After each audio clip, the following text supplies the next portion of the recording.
Welcome on in, everybody. We are here ready to rock, roll, and destroy our grand finals. I don't know, man. We are here with Team Dino on the left-hand side, Team Disciple on the right. Now, so a little bit of housekeeping before we get into this, let you all know what's going on and stuff like that. The members of Team Dino, as they came from the upper bracket, will have the advantage of a map ban, map choice, and they get to choose whether they want first pick or second pick. So they have banned away Battlefield of Eternity. Infernal Shrines will be map 1 pick for the side of Team Dino. And they have opted in for second pick, giving first pick over to Team Disciple, as there's an immediate Brightwing Blaze grab by Team Dino. Orphea Dahaka will be banned away, Tracer and Lucio will be removed, and Chromie is up and available. Will anyone prioritize Chromie? Hogger, Hanzo, and probably not Chromie. Even though this is a stellar map for her. Oh, wait, they're talking about it. They're thinking about it. They're like, we're going to grab Malfurion instead. All right, Malfurion will be your third pick over here on the side of Team Disciples. We get into the mid-ban phase. This is standard style of Heroes of the Storm. No shenanigans, no meta madness, no tournament baseline bans, no bandit-voted heroes out of the game. He's staring at me judgingly. Maybe a Diablo ban? No, maybe Johanna ban in case they plan, unless they plan on taking it. So Team Dino, because they have first pick after this mid-ban phase, so I was curious, like, if they want the Johanna, they could ban something else, but Bad Benny has been playing a lot of Tyrael, like a lot of Tyrael. He played a ton yesterday. I wonder if that'll draw a ban out from the side of Team Disciple. No, they'll get rid of the Falstad. They don't want to deal with Kier Falstad. Kier did have a comical gust yesterday where Anubarak died, Bad Benny, and then he gusted, like, a second after. And he had it off cooldown, and I think we were in comms, and Kier was like, oops. I think we were. I don't remember exactly. Well, the mid-ban phase is over. Going to be Johanna, Brightwing banned away. This could be a Tyrael grabbed with maybe, like, a Vala, potentially. Like, Tyrael Vala would be really nice together with the Brightwing Blaze. Chat, you know, it's like I like doing my job, and my job is to cast Heroes of the Storm. It's like I enjoy what I do, and it's really fun. I'll take all your gifted subs now. Hanzo, Hogger, Malfurion, the Tyrael Vala. Is there maybe consider like a variant potentially with Shatter Throw to get rid of some of the shielding that Tyrael can provide? Some lockdown would be nice as well. Like a Tyrael Chromie would be insane here, actually. Not Tyrael, sorry. Variant Chromie. How is there not a single Chromie priority in this entire draft? How? On Infernal Shrines. Chat, someone riddle me that, please. How is there not a single Chromie priority? This boggles the mind. I assume it's a hypercarry Vala with Kier going into, like, Thrall. Kier's been playing a lot of Thrall. Urel's not bad for him either. It's a lot of control into the Kerrigan. Actually, Urel would be insane here because you get Righteous Hammer into the Kerrigan and stuff. Okay, the Thrall works out still, too. I just think the Righteous Hammer insta-charge and stuff is really nice, or maybe Kier is not confident on the Urel with his ping or something. He's the only one in this series that has probably the most sketch ping of all. But either way, let's get into it. We've got ourselves 10 heroes. The Twitch Gambles in the bottom left of your screen. It's the grand finals. It's a best of 7. Let's sit back, relax, and hopefully we get a full series. Here we go.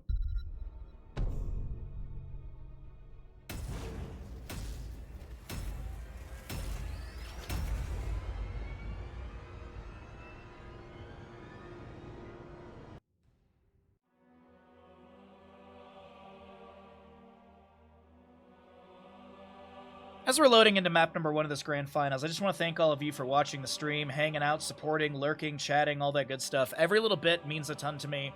Whether you can support financially, if you can support by just being here cheering on, literally doing commands in chat to get people to gamble and stuff. I really do appreciate everyone watching Heroes of the Storm, the best MOBA out there.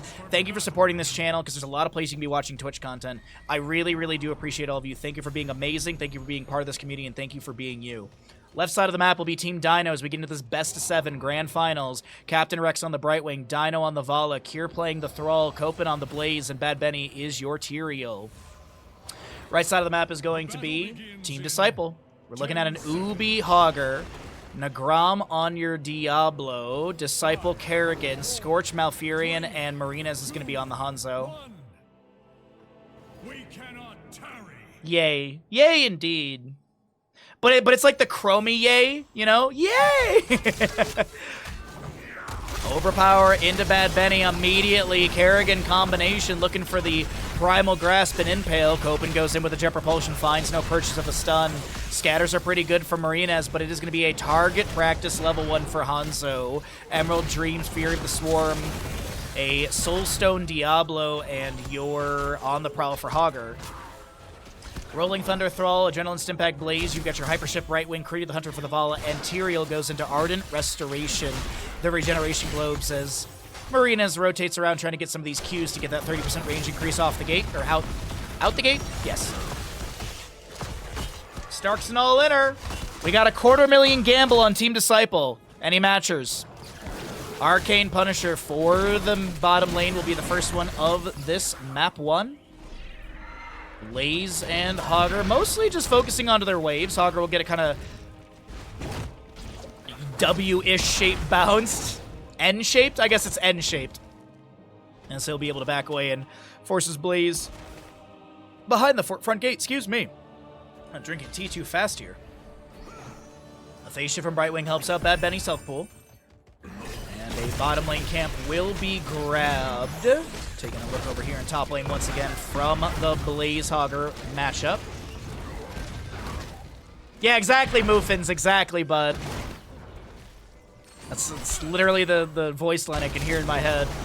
Shadow Charge to try and close the gap for an overpowered Akir. Nagram cannot find it. Bad Benny in the bush. Hanzo charging up a Storm Bow. Does have Explosive Arrow level 4. Has 1 full stack already. There's a big multi-shot onto Nagram. The Polymorph and First Blood will be picked up by Team Dino. Blaze gets the last auto attack needed. It is going to be Death Dealer Vala. You've got your Magic Spit Brightwing. Thrall does pick up his Frost Wolf Pack as well as the Incinerator Gauntlets for Blaze. Reciprocate on Tyrael. Explosive Arrows, Sacrificial Soul, Sharpened Blades. You've got your Rejuvenation as well. And the Hogger will pick up on the Hogger's Joggers. Alright, Dino Hearts out for a reset. Arcane Punisher for the bottom lane. Diablo gets a Shadow Charge. No wall collision connection. Hanzo Natural Agility chase in the phase shift from Brightwing. Tyrael wiggles to the side, but Brightwing might be in a bad spot. Kerrigan ravaging in will be able to take down the Fairy Dragon. And a 1-to-1 in kills. 6.5 to 6.5. Whoa, Hogger over here getting invaded. He will lose the camp. Diablo won't be able to rotate up in time, but he will be able to get the mid lane wave. So Hogger just has to deal with a double camp in top lane for the time being. Blaze is set up to try and proxy the wave. Hogger will try and work on what's in front of the fort front gate. Looks like tower shots will prioritize the Shaman. And will the gate take this down fast enough? Yeah, it will. He won't get the Shaman won't get another summoning, so good call from Hogger. Lets that do its own thing. Meanwhile, around the objective, Arcane Punisher. Tyrael jumps in. Aldruids might throw in as well. Diablo's able to use a Shadow Charge to jump through this pit onto a minion, a Skeleton Defender. Hanzo looking for that last Skeleton Defender. Disciple low, taken down by a Vala Death Dealer auto attack. Natural Agility over the wall. The Jet Propulsion from Blaze is good. But the forefront gate will dissuade. There's a backwards jump onto Vala, and what? Bro, Dino's health bar got depleted. Wow. I didn't think Dino was going to be taken down that quickly this early in the game. Obviously, it's because Hanzo went into the Dragon Hungers. Duh. Shadow Charge, overpower into Copen. Bad Benny looking to put pressure onto Marinas. Jet Propulsion's good onto your Diablo. Punisher getting some value here. Another Q from Hanzo lands. Let's take a look and see what Hanzo's stackage currently sits at. Needs to hit Blaze twice, Vala twice, Brightwing once. Vala in the top lane looking to chase onto Ubi a little bit here. 20 seconds left on the Twitch prediction. If you've been swayed with the early game, we're going to get into the 10 talent tier and cycle through the other numbers.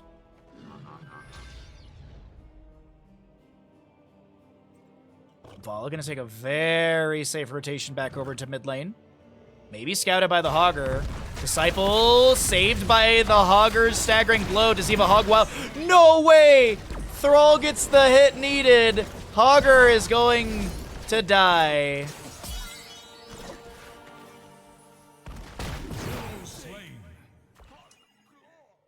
Unfortunate, a double kill picked up by Team Dino. Marinas works on bottom lane camp. Blaze will interrupt. Will be able to steal this away. Oh wait, no, Diablo's here, so no, he can't. Has to back off. Bunker, Earthquake, Blink Heal, Rain of Vengeance, and Sanctification for the Tyrael. Top lane Wave pushing up onto the keep front gate. Augur respawning. Top lane fort might be taken down. There's really good siege available. Root, Rain of Vengeance. Disciple had just respawned. Unfortunate. Disciple and Ubi had like just respawned, and the dieback from Kerrigan is a bit rough right there. Shockwave, Tranquility, Ultralisk, Apocalypse, and Dragon's Arrow. Top lane fort won't be completely taken down yet, but another minion wave pushed up. Augur clears that out. Burning Halo, level 7 for the Tyrael. Arcane Flare to check the bush. Alright, well, we're going to wait for the next objective, and then I think we're going to jump into some comms, because I want to hear from these teams. 20 Regeneration Globes already for the Tyrael, 1 stack on Thrall, level 4W. 28 Sharpened Blades for the Kerrigan, 2 stacks for the Hanzo still, 86 souls on the Diablo. And 21 Regeneration Globes for Tyrael, I don't know if I mentioned that yet.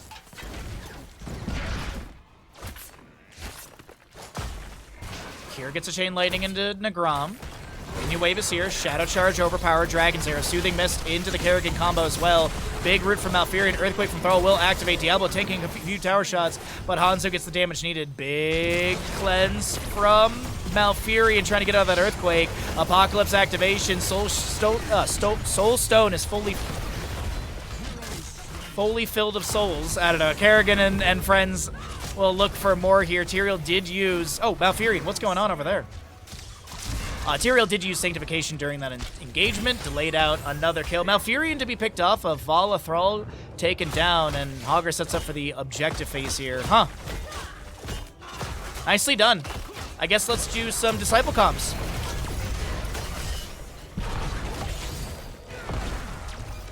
Oh, Sam, they have no this shit. Yeah, they could go. There is no window, we have no map. I get top wave for maybe play 13, get the waves. Yeah. I wanna play this one though. The Baron 5. I need to put some kills now. Voilà. Wait, I got hurt. We can go now with 13. I'm going. I will zone here. That's a bunker, I guess. Tyrael is Look low. at Tyrael. Tyrael is super low. Fighting no G. I can arrow after bunker. Or maybe you just give. No, they don't heal. No, they heal, never mind. Give no. We give. We get bot wave fast. I mean, it's here, they're gonna have I can split up for the defense. Maybe we def as 5. What do we think about it? Yeah, should. Do I need to cleanse you on the jump? Probably not. It's holy ground. I'm going Vala. I have arrow him. You think? It's fine, just big. It's good. Can we go in again? Look at Thrall is tanking. Throw. Kill jump. He got stunned, no Brighton G. Look right after, no sword. Stunned. Okay, Can we def? go for a moment. He's gonna jump, yeah. No, he jumped already. Yes. I have E. Q. They will only round. Maybe. Okay, nice combo. Going Can we invade? We'll do this and bot. And bot port. No? Yeah, we got stacks now, it's good. Vala has no life steal, so kinda. We could look on top Where is Walla? with Vala. Tyrael is bot, so... We got Kerrigan stacks. I will press QE. Yeah, I'm ready. I can. Go jump, fine.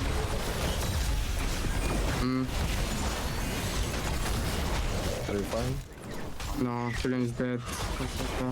I have QE again. I have Pharaoh, but I can't really do anything. I love when a team fight is going bad. All you just hear is, I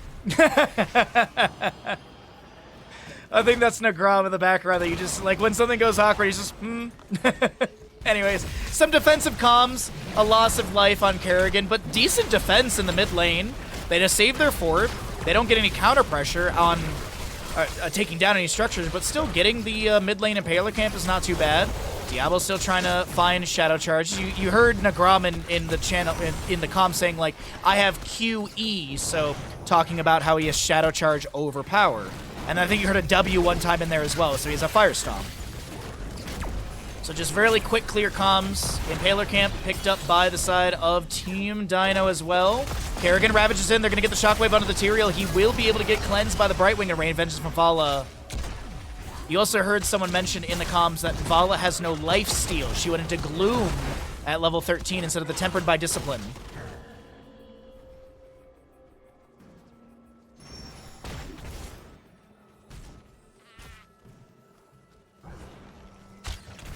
I mean, you do actually still have passively, though. You still have Hatred healing per second, right? Is Tempered by Discipline just more? I actually don't know off the top of my head. Tempered by Discipline. Base attacks heal for 10% of the damage dealt and increase the... Yeah, okay, so. They both heal, but this one's just way more. 10% of damage dealt. Versus, what is Gloom again? 2.5 health per second. Sonic Arrow to the left-hand side from Marinas, just in case there's an invade on this camp, because that did happen earlier. Top lane way being pushed up onto the fort over here. Objective phase number 3 of the map is up and available. 16 talents here on both sides. 38 regeneration globes to the Tyrael. As the Eldruins might throw it in, but Diablo comes in with the Shadow Charge. The Dragon's Arrow will find purchase on 3. The Shockwave is pretty good as well. Captain Rex gets the Soothing Mist at the end, and somehow Diablo's the one to go down? What? Disciple gets picked off as well? And Team Dino just... a hail of bullets thrown their way, and they just John Matrix them. Scorch should fall here as well. A lot of damage onto Marina as Apocalypse from Diablo in the dieback. They will be able to take down Thrall.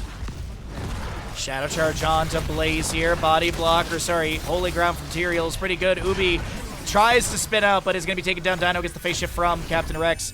Vala vaults forward. They're going to chase on to Marina as the Jet Propulsion squashes Hanzo like a flesh bag.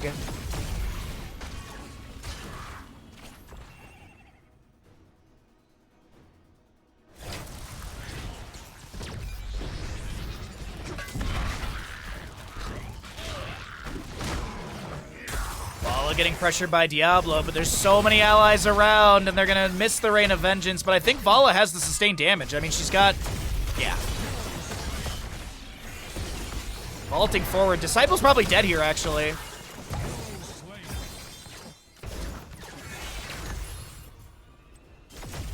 $3,410 damage in 4.8 seconds.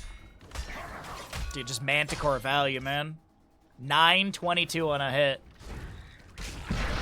All right, well, Vala's like, we'll just get a mid lane for it. Let's get more passive experience gained. Let's go ahead and get periodic catapult pressures in all 3 lanes. And Blaze, I mean, he could 39 this objective, but realistically, by the time he gets this, I think Thrall, Brightwing, and Vala do get the bottom lane for it. Oh, no, Vala's going to go for even more macro pressure, grabbing Impaler camp on the left side. Minion Wave will not find the bottom lane for it, but it's going to be on, like, 500 HP. 883. Close enough. They do 39 the objective. Vala can literally... actually, Druin's Might thrown in probably takes this down.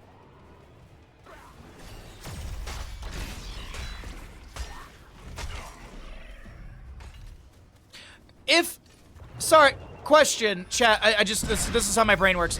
If Tyrael throws a sword, what is he attacking with?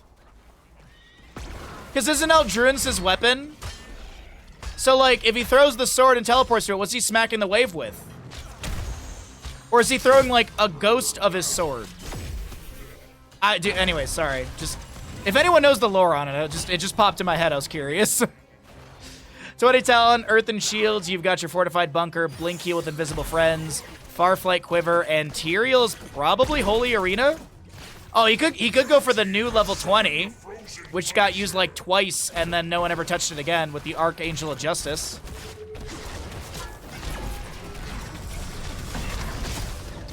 Backup sword. Oh, okay, thank you. His spare sword? Is that what...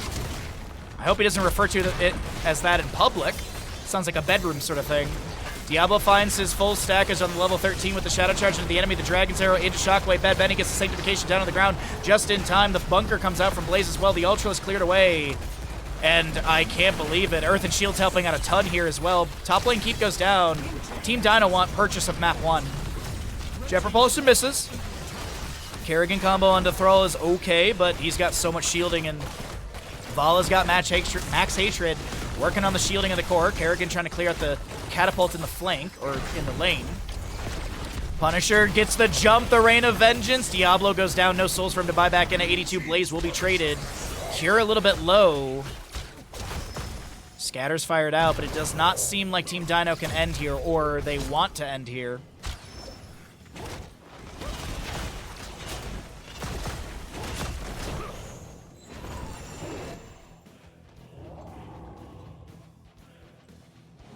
All right.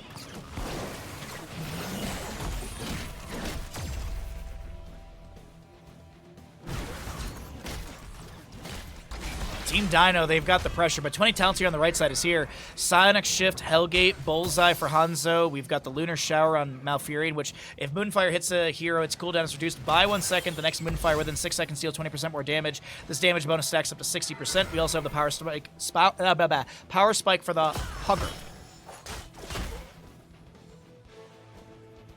It's a rough game for the side of Team Disciple. Now, I will point this out. Team Disciple have taken down the fort front gate and bottom lane. They've gotten the fort down to around 20%.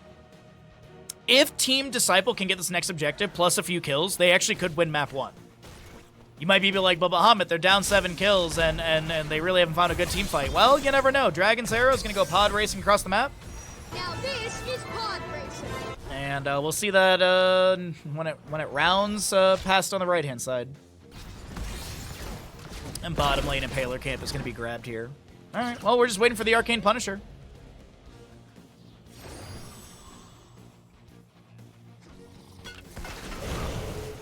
Bullseye onto Blaze.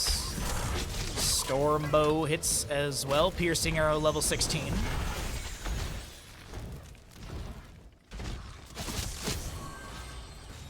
All right, we're just kind of in that waiting game right now.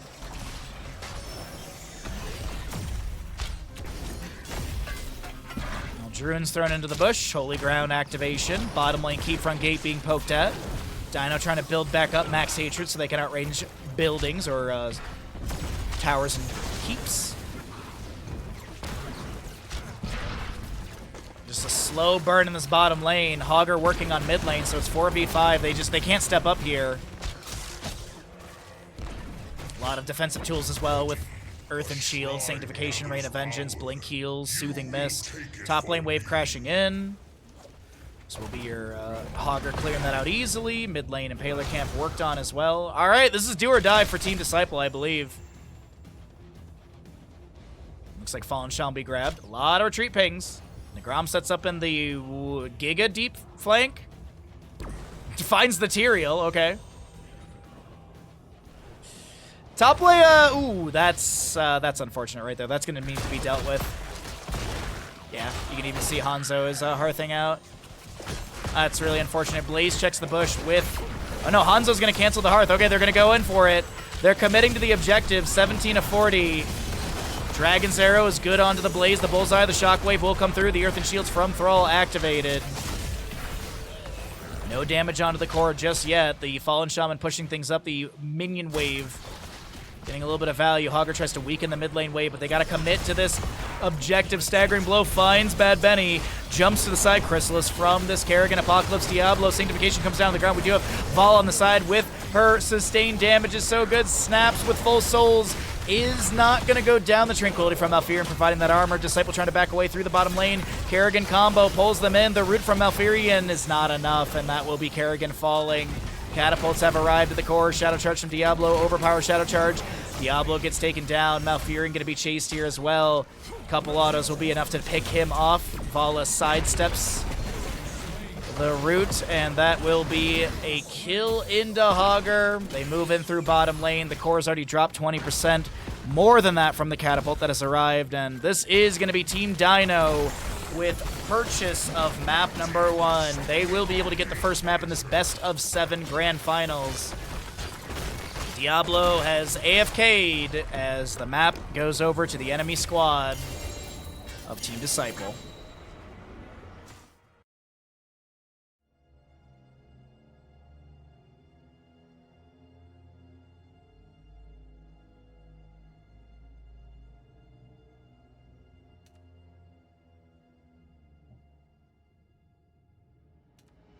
Good grand finals. Not a bad start for Team Disciple, the team that came from the upper bracket. And we'll see what they're able to do here as we get set up for map number 2. Losing team has opted in for first pick priority. We'll go ahead and roll out some ads and get ready for whatever's up ahead of us. A lot of maps. Hopefully not a 4-0, but we'll see. Either way, Twitch Gamble has been paid out to the Team Dino.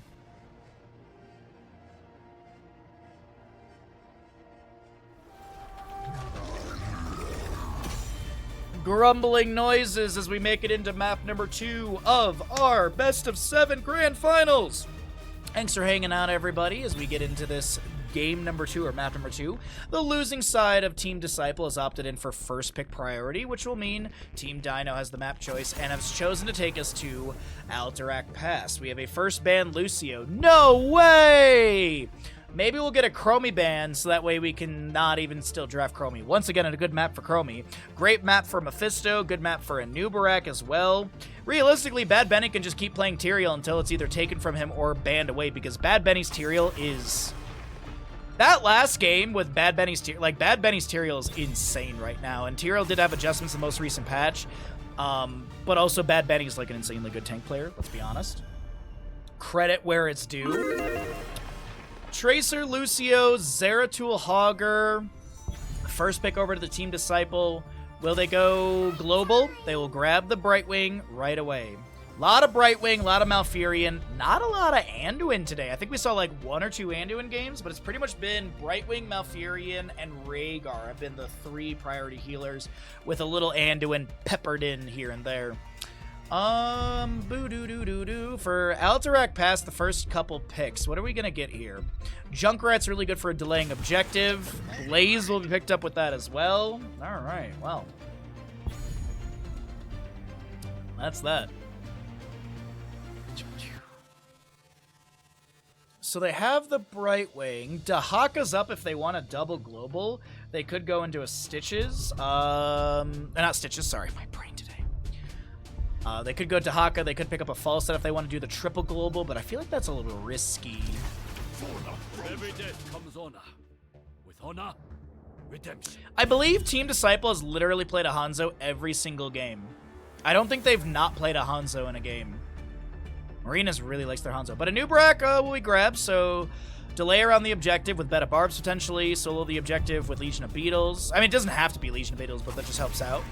Malthael the ban. Okay. I mean, it is a really good brawly map, and this might be Team Dino going into more of a dive comp, so they might have some sort of melee people coming in, so they don't want to deal with all that group AoE for Malthael. Right side ban, they will get rid of the false stat again. Okay, no false stat in this game. Only true dads. Out the gate, 12,700 on Team Dino. You haven't even seen the full draft. That's some big belief. Now, for the Sergeant Hammer believers in chat, this is not a bad Sergeant Hammer setup for Team Dino. Anubarak burrowing in is probably the biggest threat. Some scatters from Hanzo maybe, but like, I do think you can hammer this. They're gonna grab Rhaegar, Tyrael, Blaze, Junkrat, and they can pivot their last pick if they want another Bruiser, and they'll hypercarry with Junkrat. They can consider the Sergeant Hammer. They have good displacement and good defensive tools for the Sergeant Hammer. The annoying part, yeah, Anubarak wants to burrow charge, Hanzo scatters and poke are annoying, but I think Sergeant Hammer would be fine on the left-hand side at the current situation. Maybe a Chromie pick?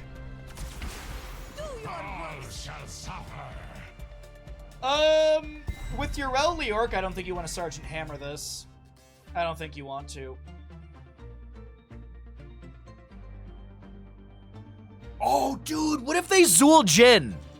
What if they Zool Jin? Like, what if this is a Sacred Ground Yrel again, where she has, like, 50 armor while she's inside, and then you just Zool Jin, and then you go into No Mercy, and you just bypass armor, and you just chunk into Yrel. A lot of delayed fights. Zool Jin has decent poke. Boring!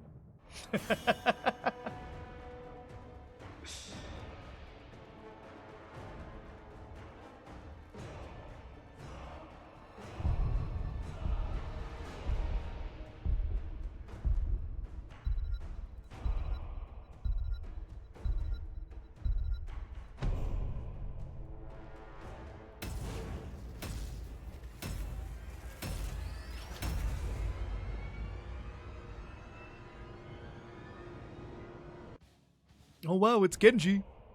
Oh boy. Cure Genji? I don't know if I don't doubt his ability. I don't know if I've ever seen a Cure Genji. I really don't know if I've ever seen a Cure Genji. Like I don't doubt Cure's skill level, but I'm just curious how it's gonna work out. Left-hand side, the team from the upper bracket, the team with a score of 1 in this best of 7 grand finals for the Heroes Captains Clash EU Tournament Season 2. We have got Team Dino, their captain, playing Junkrat, Captain Rex on the Rhaegar, Bad Benny back on the Tyrael, Cope and Blaze, and Cure Genji. Right side of the map is going to be Team Disciple, looking for a score of 1 at least. Put one up on the board and continue the series with at least even scorage. We have a Marina's Hanzo, Nagrama Nubarak, Scorch is going to be your Brightwing, Disciple playing Yrel, and Ubi on the Leorc.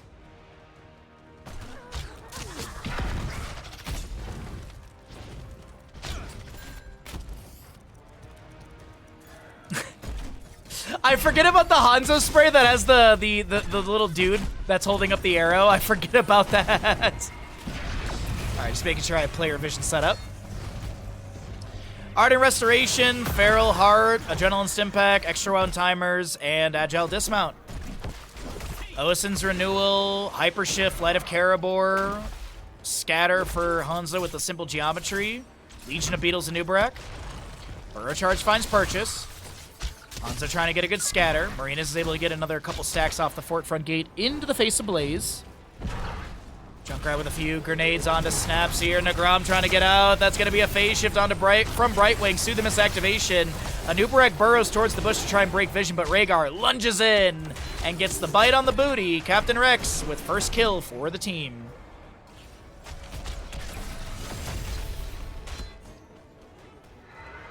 All right, Leorc works on right side camp. We'll have Rhaegar and Junkrat to do the same thing on the left. Blaze heads to top lane as Disciple's got some great siege on the forefront gate, but Yrel's gonna need to back away from that. Jet Propulsion does collide. Good body blocks.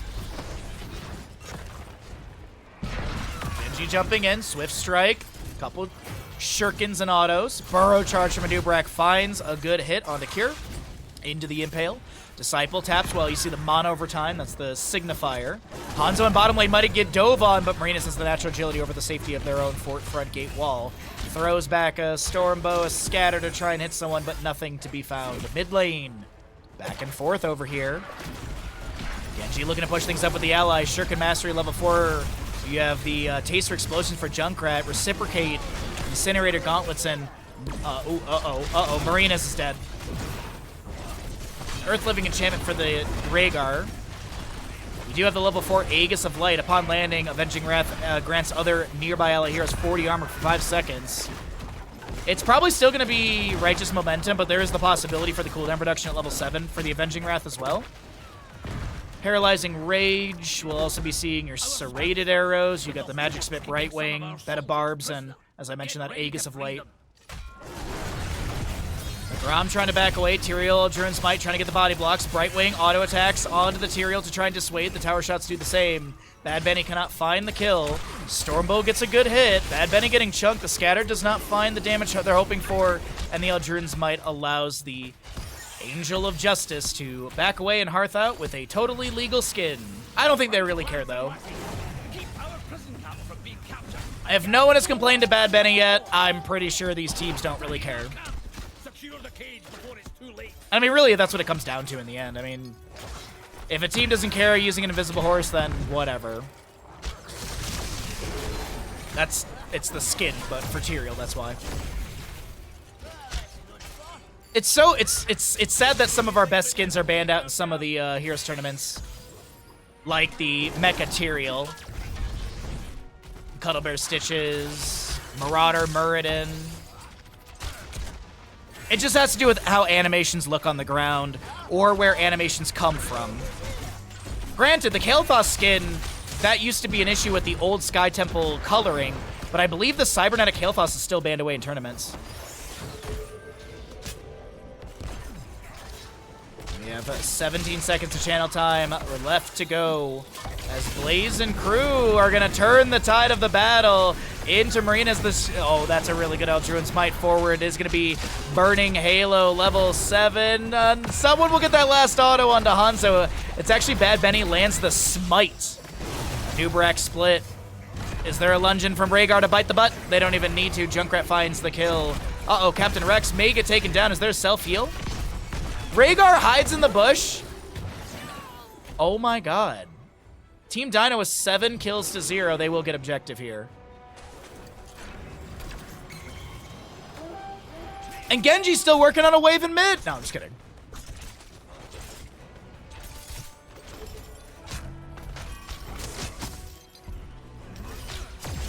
Well, 17 seconds to go here. Hanzo, natural agility over the edge of the wall. The burrow charge from Nubrak is pretty good. Wonderful cleanse from Captain Rex. Does have the purification on Bad Benny. Or, sorry, on Rhaegar. Applied to Bad Benny. Phase shift from Brightwing helping out. Marina's health bar, Sonic Arrow for vision. But that is objective number 1 over the side of Team Dino. And heck it, we're going to jump in their comms. Let's hear from them. Genji's top, I'm staying mid then. Ural doesn't have the soul. I can cancel Brightwing if you go. I need cleanse. Dance. Oh, pooped. If you... I have right, by the way. If you have judgment, I will use it again, okay? She can TP now. I cancel him. You don't want to do it, Benny? Oh, it was cool. If he's in range, yeah, but if he's in range, if he's in vision, I will rocket right away. Also? I think anyone. I think giving bot damage. Maybe not the noob with the spell arm. Hanub looking top. I think you can leave bot. Actually, The rest of it gets it. Okay. He really is killable. So now? Maybe Bright. Too crazy. Too crazy. But Genji is here. Coming soon. Man, he was into the trap, maybe. It's not science trap, but yeah. I can mine him in one time, but... What you doing? Hanzo now? Thoughts? Yeah. Okay, I'm down. Wait. What is happening? It's not going off. I don't know. Are we leaving or? Keep running. I'm running. I need a Karen, Cocoon. I'm gonna get Cocoon. I'm here. My bad. Well, they I'm used looking arrow. Leo. Just get the XP from this guy again. They're gonna do both pulls. We can contest it, no? Yeah, I'm For sure, we don't get it. We don't They get have to move bonus. fast though. They're stalking. Yeah, on our way. Okay. Brightwing was here. It's gonna be a No, fight. we give that. They don't have arrow for this fight. Yeah, It really this will probably get But Cocoon. we can... Yeah, we fight that's over it. We just- fight for the just fight, not the sprint boss. Yeah, I'm almost there as well. Irreal. We hit Leo hard here. I'm there. You can bunker if you need.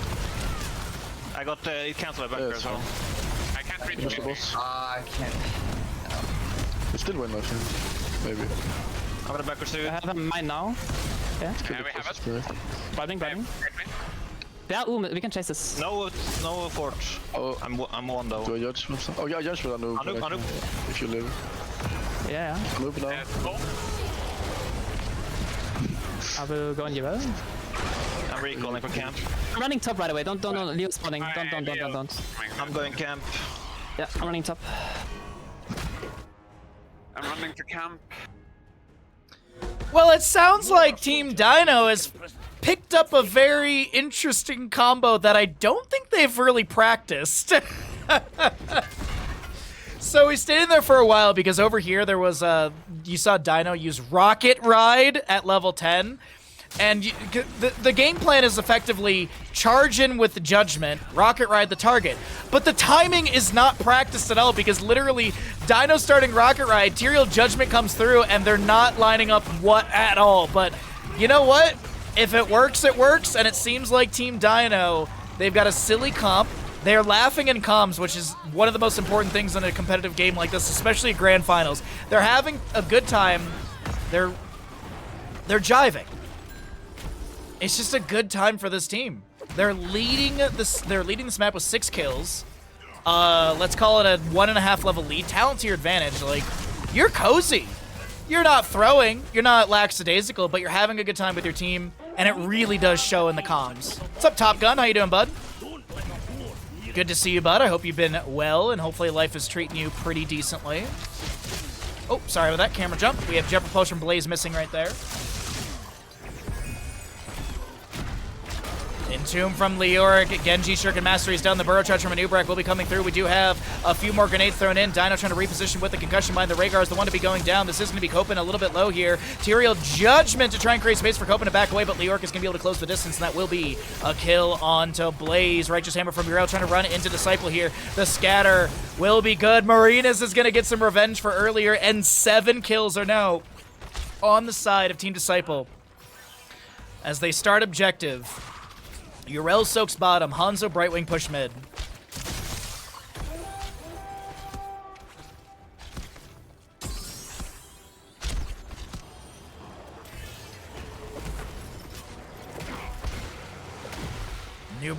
Bad Benny gets a little bit of channel here.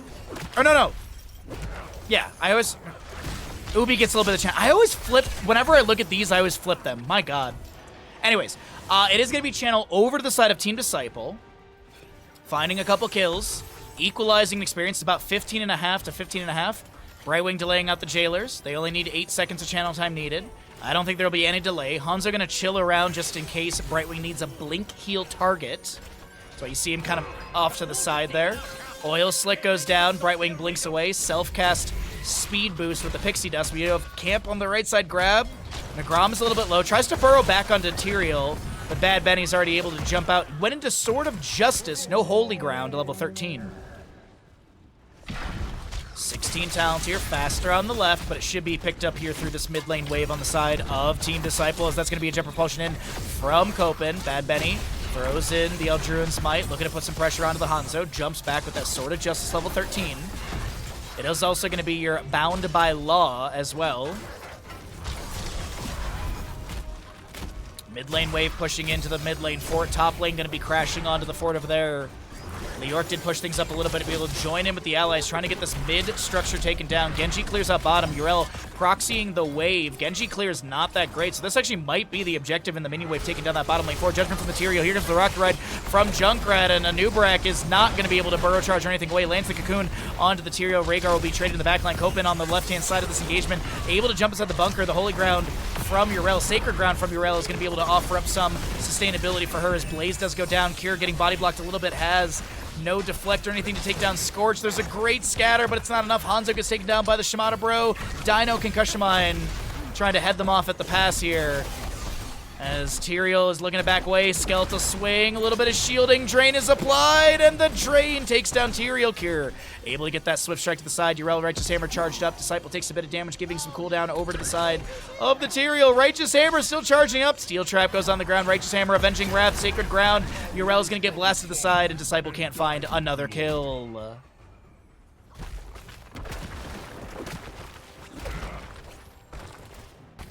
All right. Minion wave is going to push up here, trying to avoid tanking tower shots or minus armor, because Genji does have that Swift Strike in with good sustained chase. Brightwing's got to be a little careful. You see the danger pings onto her. Mid fort won't go down. It's going to be very low. Oh my God, you're kidding. Oh no, they do get it. Nice. All right, all 3 forts have been taken down through this objective phase and a little bit of post time after. It's a 1 kill difference, 11 to 10, 18 and some change on both sides. Dragon's Arrow into Genji, forces out the cleanse. Purification was the level 7 pickup for Rhaegar, so that is going to be a 45-second cooldown rather than the 60. Dragon Zero still 58 seconds. And Tomb from Leorc finds the Rhaegar. There's going to be a concussion mine to try and push people around. The self-cast Ancestral is good. The Judgment from the Tyrael coming through. The X-Strike from Genji as well. Currently have Genji backing away on the left-hand side. Cure looking to get away. Will be taken down. That's a ride. It's a rocket ride. Right wing almost goes down to that. Jesus Christ, actually. Righteous Hammer pushes the Tyrael to the side. Aldrune's Might thrown in.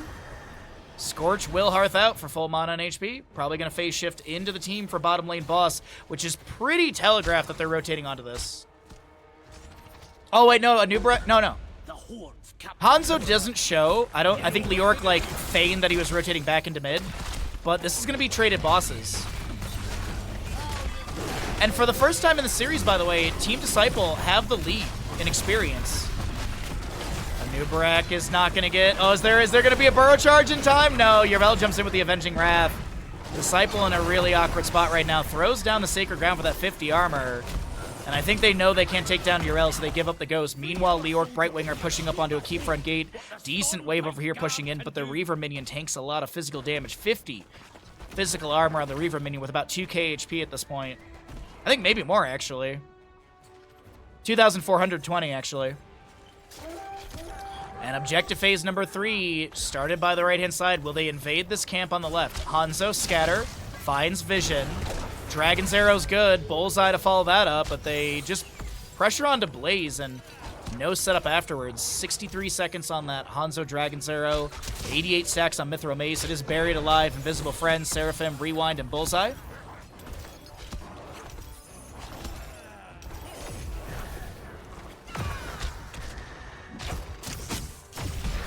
Tyrael jumps in. Righteous Hammer does have that minus armor with Templar's Verdict to level 16. Lost in top lane pushing up onto the keep. That'll actually be cleared away as I just saw it disappear. 6 seconds needed on channel time. We got the Mad Lads level 13 for the Nubarak. That's going to be a good buried alive. The Ancestor healing is not enough. Here comes a burrow charge and a rocket ride. Scorch is fine. Genji's dead though, right? Genji's dead though. Mid lane, Nullpack or Reaver minion, Nullpack, excuse me, is not going to take down the fort, but the minions may. Keep front gate got taken down here. Bottom keep is already... Oh, no, that was mid fort going down, sorry. I heard the destruction of a structure, and I was like, oh my god, they already took down bottom keep that quickly? Dragon's Arrow is good into Blaze. Urel activates her Seraphim. Righteous Hammer, huge damage into Copen, forces out the self-cast Ancestral, or sorry, forces out the Farseer's Blessing Ancestral. Are they literally... They're going to try and do this with only taking down one keep. That's really risky right now. 40 spell and physical armor. Judgment from the Tyrael with the level 20. Angel of Justice buried alive onto the Blaze on the right-hand side. That will expire. The bunker comes down from Blaze. The core is going to be pretty hardy still here. Bad Benny jumps inside the Hall of Storm, snaps. Nagram maneuver to the side, and I think the members of Disciple have to give this up. The worst part is this is not permanent damage on the core. It will slowly, not slowly, it's going to quickly regain all that HP as Ubi is dead. I feel like it would have been better to pivot to mid and guarantee this mid keep, because I think they could have done that. I think they could have gotten bottom keep, pivoted to mid, get this keep, and then leave. Because going for core with 40 spell and physical armor, that was... it felt foolish, I'm sorry. I don't think your damage was enough. The death timers were way too low. Swift strike in from Genji. Concussion Mine, and Nubarak is going to try and play off of that. There's going to be a bullseye. Genji tries to... Oh my god.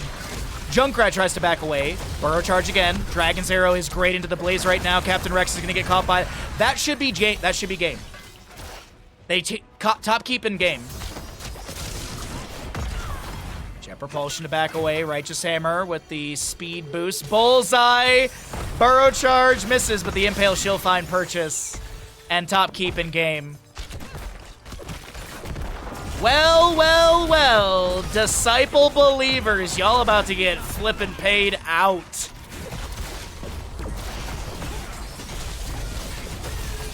Next strike from Genji. Bad Benny getting pushed around. He'll be taken down. Cure is the lone defender. And I don't think they're going to go for Finland. I think this is one of those moments where it's... Oh, no, no. They're going to go ahead and say... Oh, wrong button. Whatever. Well, we do have Team Disciple. It's going to be a 1-1 score. and an insanely big payout to the Disciple believers. Ladies and gentlemen, no 4-0s today.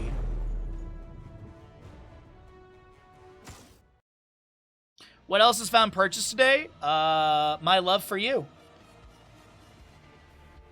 Sorry, am I using that word too much?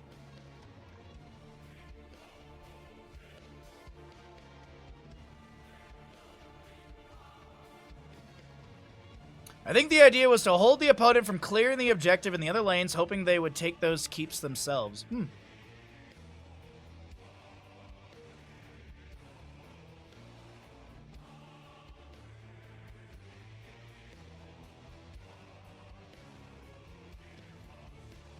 The idea is that what we'll do is we'll do a Twitch gamble as to even or odds, and we'll roll a d20, and then based off of that, if it's evens, we give all the channel points back to people. If it's odds, I claim them, so it all comes back to me or the channel in general, and then we'll do a silly little gamble. I thought it'd be a little fun thing to do in the channel, like no sub goal, there's no monetary stuff, it's just silliness.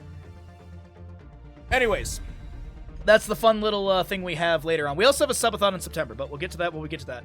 We're going to Tomb of the Spider Queen for our map number 3. Map number 3 in this best of 7 series. We got a 1-1 score of Team Dino versus Team Disciple. Team Dino opted in for first pick priority. Team Disciple has chosen Tomb of the Spider Queen. We got an Orphea Gul'dan ban, Lucio and Vala to be banned away. Chromie's up, Medivh's up, Blaze is up, Dahaka's up. There's so much available. First pick Malfurion though for Team Dino. Blaze Brightwing. With every death comes honor. With honor, redemption. Marinas has only played Hanzo today. I'm not even exaggerating. Wait, no, that's not true. Wasn't there a game where he cycled off and played Zeratul? Yeah, there was a game where he played Zeratul because Disciple played Hanzo and Sky Temple and Marinas played Zeratul. And no, that was Ubi Zeratul. I think it was Marinas Blaze. Anyways, still, Hanzo has been drafted for Team Disciple every single game, basically. I've not watched a lot recently. Why does the Gul'dan ban hit? It's a target ban, but also in this tournament, Gul'dan on Tomb of the Spider Queen has been a really big priority. The meta within this tournament has been a lot of Malfurion, a lot of Brightwing. Malfurion, Brightwing, Rhaegar have been like the top 3 healers. Anduin's seen a little bit of play. Ubi played Zeratul, I think. Yeah, no, I think you're right, Tan. I think you're right. I think Disciple played Hanzo, Ubi played Zeratul, Marinas played the Blaze or something like that. Big lurk gamble. Thank you, Rommel. I appreciate you greatly, bud. Happy Sunday. Wish you all the best. Good luck to your football team if you're watching preseason. I think you're a football fan, aren't you? NFL. Tracer gets a target ban. We have a Diablo to be removed as well. But yeah, Gul'dan fish is basically like it's basically there's been very little corruption build. It's been Pursuit of Flame, which is my personal favorite, so obviously I'm ahead of the meta. But Rampant Hellfire level 16 is really good. Sustained fights with it. Wave clear is really good. Webweaver clear. So like Tomb of the Spider Queen, I mean Gul'dan, like this is probably one of Gul'dan's best maps as Tomb. There's so much like Tomb, Infernal, obviously ARAMs, let's not count that. Tomb, Infernal, and probably Volskaya are probably like some of Gul'dan's best maps because of the double soak rotations, the team fighting over points, and wave clear. Oh, Brax is holding out as well, but that's not this tournament. So we have Blaze, Hanzo, Garrosh, Brightwing. Diablo is banned away. It's a Johanna, Yrel, Malfurion on the left-hand side. They still need a damage dealer. I would like it to be a mage and sustained damage dealer. I'm here to help. Love a good Jaina. I know Dino plays Jaina, that's why I was talking about the mage, and Kier Falstead was not banned away. The other thing too is I want this to be, I don't care what Kier takes at 1 and 4. At level 7, I don't care what you take, Kier. I want you to go into Boomerang. Minus 15 spell armor, amplifies the Jaina damage by 15% right there. Oh my god! No one banned her! They finally took her! Oh my god, it's happening! We have a Chromie! Oh my god! After So many maps of being permabanned or ignored. Chromie makes it in finally.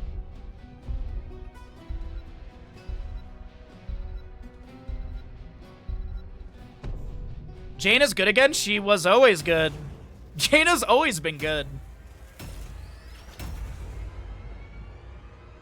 Jaina, Kael'thas, Jaina, Kael'thas, Gul'dan, and Li Ming are probably like the top 4 mages.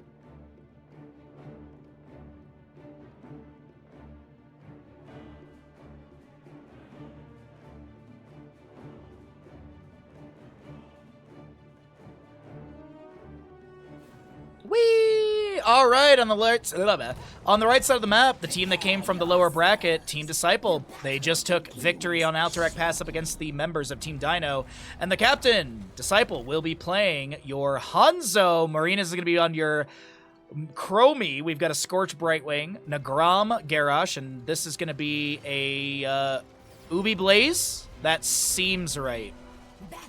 Left side of the map is going to be Team Dino, looking to take back the advantage in the series as we have a 1-1 score in this best of 7. Bad Benny on the Johanna.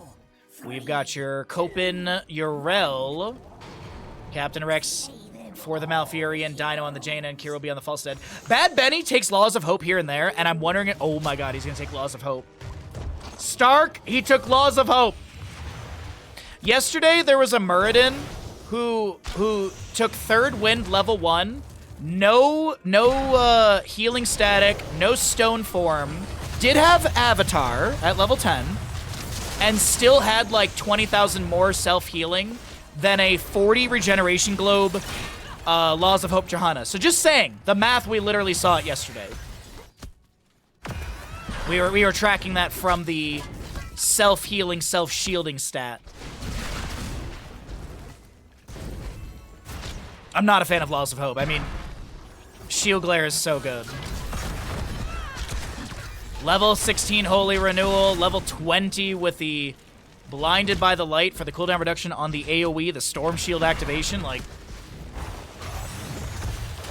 Well, we'll see what ends up happening. Phase shift on to Nagram, bolstering the health bar.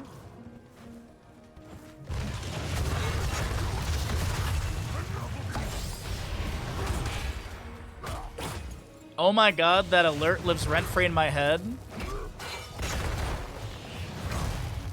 I don't know what alert that is. I'm so sorry. I probably did something and I already forgot.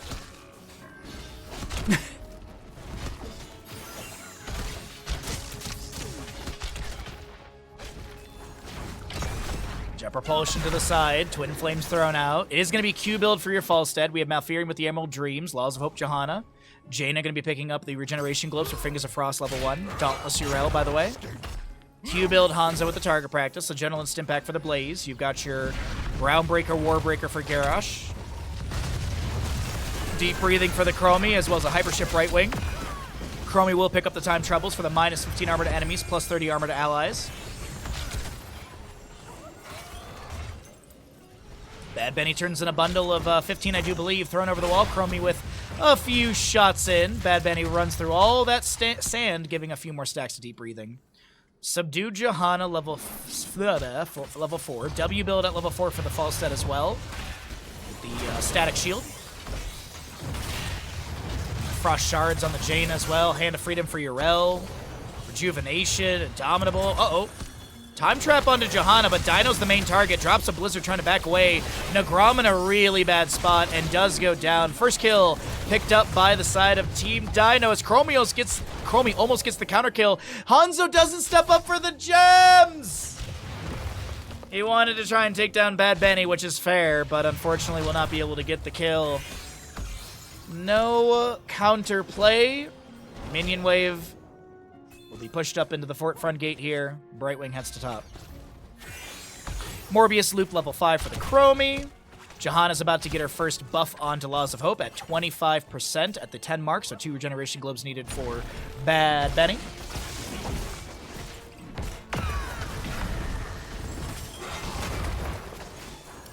Snaps is trying to get out of here. The Avenging Wrath is good. The phase shift from Brightwing is not going to be enough as I think the Brightwing got interrupted or something? I feel like I didn't see the phase shift come through at all.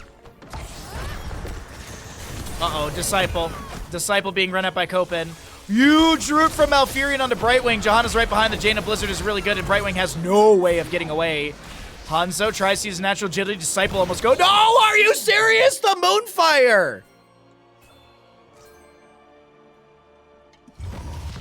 A singular strike. Yeah. 28 overkill from Malfurion right there. Team Dino. They will get their 4th kill of this map as we are going to be closing out the Twitch Gamble now. And it looks like our 250,000 gamblers have all disappeared, which is fair, I understand. Still have really good odds on the prediction right now for Team Disciple.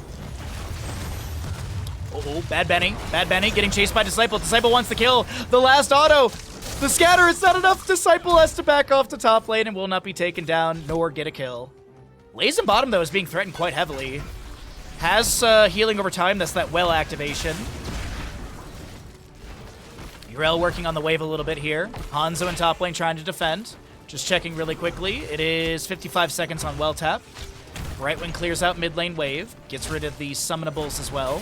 Nagram coming through. Groundbreaker looking for something. Jaina burst is pretty decent. Looks like Snaps taps the well. Phase shift from Brightwing. No level 10 Falstad flying in for a, I don't know where you're going with that Cure. You don't have Gust. Was Cure like, I'm gonna flank Gust. I'm gonna flank fly Gust everybody. It's like, wait, but Cure, you're level 9. Toss in from Chromie. Toss back into the allies of Dino. And a double kill gets picked up. I never thought I would say the phrase, wow, I threw my range mage in and got a melee-based kill. I can't believe they actually got the double kill there. I'm actually reeling from that. I'd like to see them boss plus Webweaver, but it's really risky. All right, let's do red comms. And John is coming. I'm not sure. Maybe mouth? Oh no. I can toss out. Get in the bunker. Turning, yeah. I'm not in the bunker. I can hook on one. Herblast. Dead, he's dead. I don't. Wait. Hello? Go. John, 1 HP. Okay. Really skillable. Really skillable. Hero level and Jaina. No gas. Play mid. I have no bans now. We need to catch top soak as well. Yeah. I reset and I Z. I don't put top. Can we put brown? Make sure we get fought. Make sure we get fought. Yeah. I go there. I use Z, careful. Need Dex. I wanna get in Dex. Jaina is here with Mao. Two bots. What? They could fly and gust here, but... Falstad is top, he's low. I have open 4, we can look maybe mid. Looking there. I'm with you. I'm dead. What was that? Fine. Oh, maybe Jaina? Jaina was here. My bad. He left now, we should have done maybe. Just do camps, we have a lot of gems, just chill. No gems. Bring them. Bring me their power.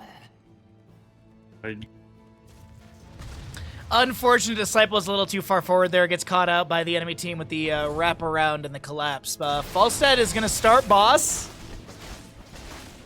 Kira, you can't do this on your own. And I don't think there will be a response in time from Team Disciple. I honestly think this is going to get snuck beautifully. By the time Team Disciple was like, oh wait, they haven't shown on the map in forever. Only Johanna's been mid, yeah. Sonic Arrow I don't think was used. Unfortunate. But in theory, boss should maybe get some damage onto the keep front gate, and that's really about it. I mean, Nagram and the rest, they're all here to clear out. Granted, the scatter build, no, it's Q build for Hanzo, so it's going to take him a wee bit to get this. So the boss will get a bit more than just the fort front gate, or the keep front gate. I think it might get a couple autos onto the major structure. Groundbreaker lands. We'll check on that top lane in a moment. Maybe a fight in bottom lane or mid lane to break out. 1 regeneration globe needed for Bad Benny to get to another percent. That's a huge different potion to Dino! I can't believe no one got that last auto. Dragon's Arrow was off cooldown. I'm surprised it wasn't ripped from top lane to try and get the AoE splash damage kill. The range increase would have given the extra damage as well from the long distance traveling thing. Time trap onto the Johanna. Dragon's Arrow lands this time. And you know what? I can't complain about anything because they still get the kill. Nagram really low, trying to heal up somehow, some way. So when we were in the comms, Nagram should have died like 3 times over, and somehow he didn't. Chromie's going to time out before the Emerald Dreams takes root. Laser Propulsion tries to find a stun, but none to be found. A good scatter will be into Dino. Garrosh looks to step up. Brightwing blinking in. Red Web Weavers are available to Team Disciple, and they will get the channel. Yeah, that math seems right. Red team, you have done well. My magic is yours. Level 16 here for Chromie already, and she does have that Quantum Overdrive. Roar Johanna at level 13, but Nosen's exposed 7. I mean, the mobility at level 7 is really good as well. 10% baseline plus another 10 when you have Condemn charging up with that Conviction. 64 stacks to the false stat. Of course, he went to Boomerang because that's what we were hoping for in the draft for that Spell Armor debuff. Hoping to amplify Jaina burst ability. Garrosh playing aggressive towards Falstad, but I think it's more of a positional thing than anything else. I don't think Garrosh was looking for like a toss Groundbreaker, not with no allies around, but now Brightwing's here. Pixie Dust applied. Cure still playing super safe. Water Elemental cleared away. Condemn from the Johanna. She gets polymorphed into a crab. Good scatters coming out. Garrosh looks to step up. Warlord's Challenge comes out a little too late. The Dragon's Arrow connects onto Cure. Bottom lane Webweaver still pushing in onto that keep front gate, by the way. Euro's going to rotate in for a flank, but she's going to get hit with a Groundbreaker. The Polymorph as well. The Temporal Loop. Hardened Defender was utilized here. Garrosh looks to step up. The Gust does not push him back. Bunkers here. Garrosh once again does not go down. Mid lane keep is going to take a huge barrage of damage. Will it be enough to take down the structure?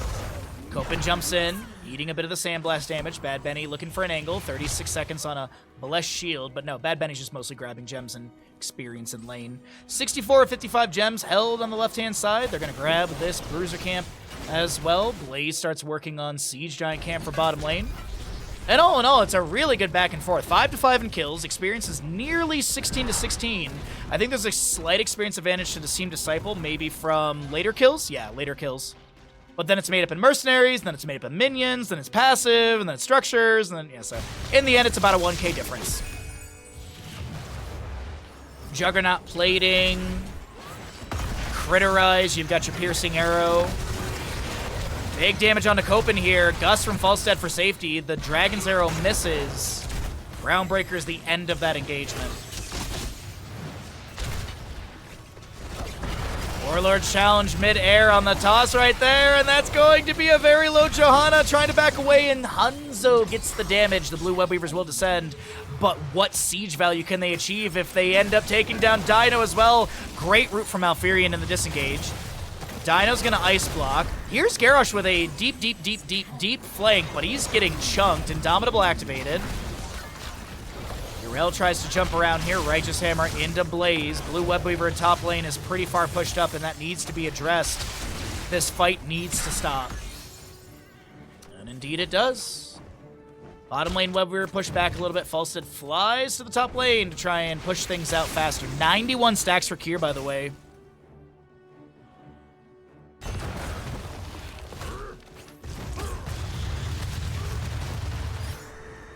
All right, so top Webweaver going to be managed by Hanzo, has the explosive arrow.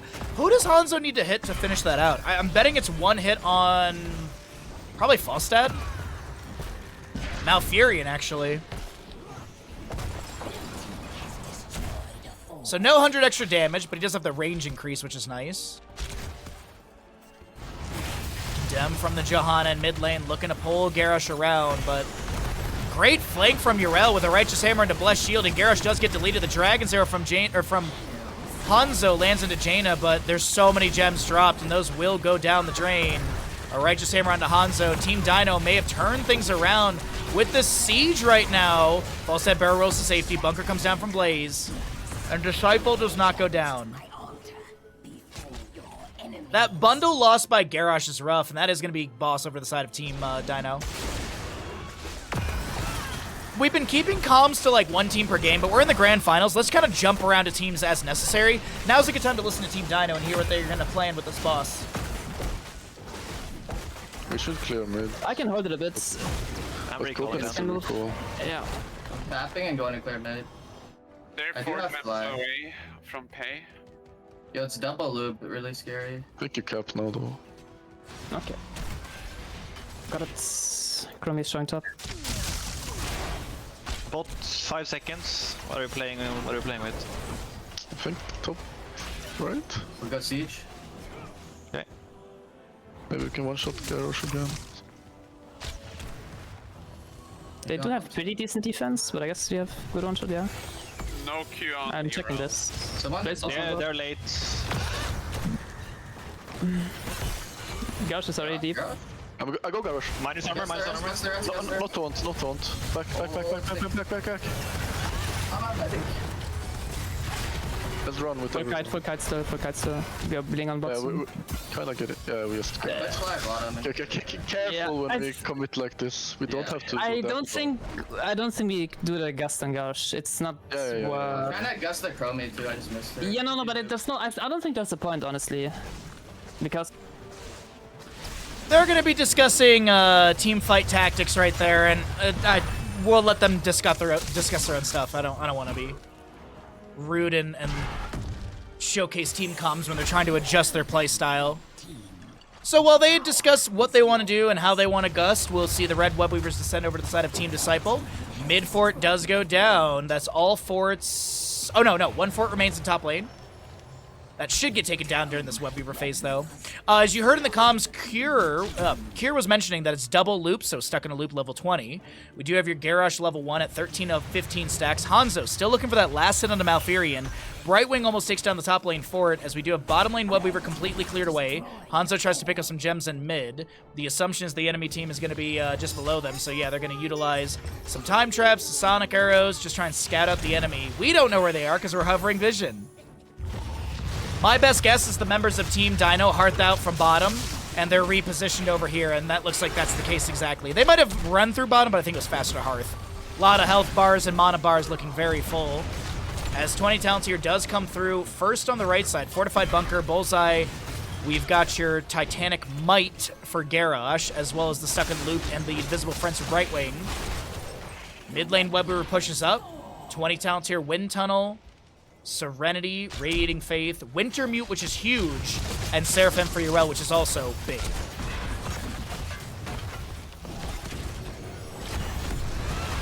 Wind Tunnel up against the wall. The camp does go over to the side of Team Dino.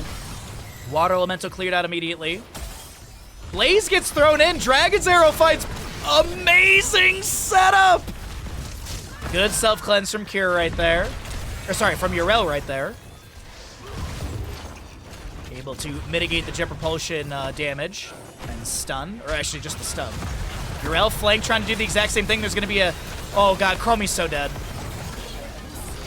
Jaina got the big burst before the timeout, and now this mid lane siege is looking super duper awkward. Jet propulsion down. I think it actually just literally wrapped around the Urel because the Seraphim value. Golly. Well, Keep is saved in mid lane, and there's an available turn-in nearing for the side of Team Dino. I think they get it off this wave over here. Boom.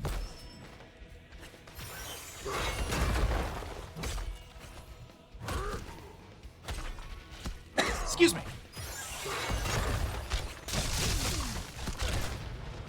Using Gust just to secure the camp is questionable. It's a 60-second cooldown, and you get experience and pressure in mid. I think it's fine.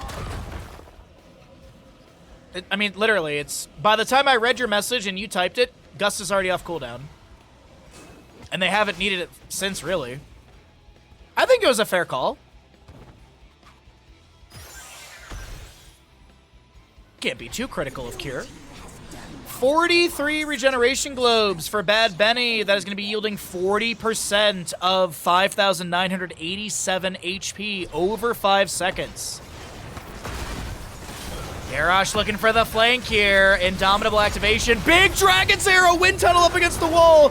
Jaina goes down. The Warlord's challenge. Chromie gets the snipe. It's a double kill as the Web Weavers will descend in favor of Team Dino. Giga unfortunate Disciple wants to kill him to cure. And he just may get it with that scatter. Wait. No, they gotta go clear. Disciple, you are very deep, my friend, with not a lot of allies around. Sonicer? Really? Okay. Disciple, I have learned watching Disciple in this tournament, very aggressive. Sometimes it's punished, sometimes it's not.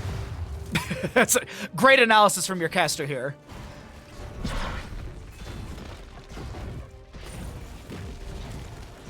By the way, Garrosh did go into defensive measures. If Groundbreaker sends an enemy here, Garrosh gains 830 shield for 6 seconds. Also, the Mortal Combo, hitting an enemy here with Groundbreaker stun and throwing them with Wrecking Ball within 3 seconds reduces Wrecking Ball cooldown by 10 seconds, regardless of order. And then you have Titanic Might, which Wrecking Ball now throws the 2 closest enemies.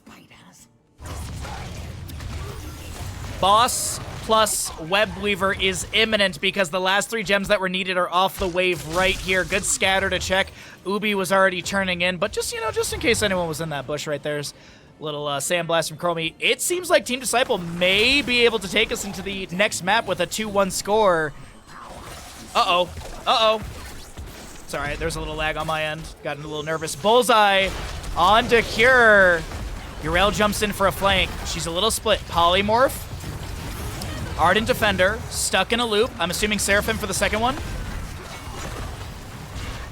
Copen gets really chunked here. Boss is going to weaken this keep.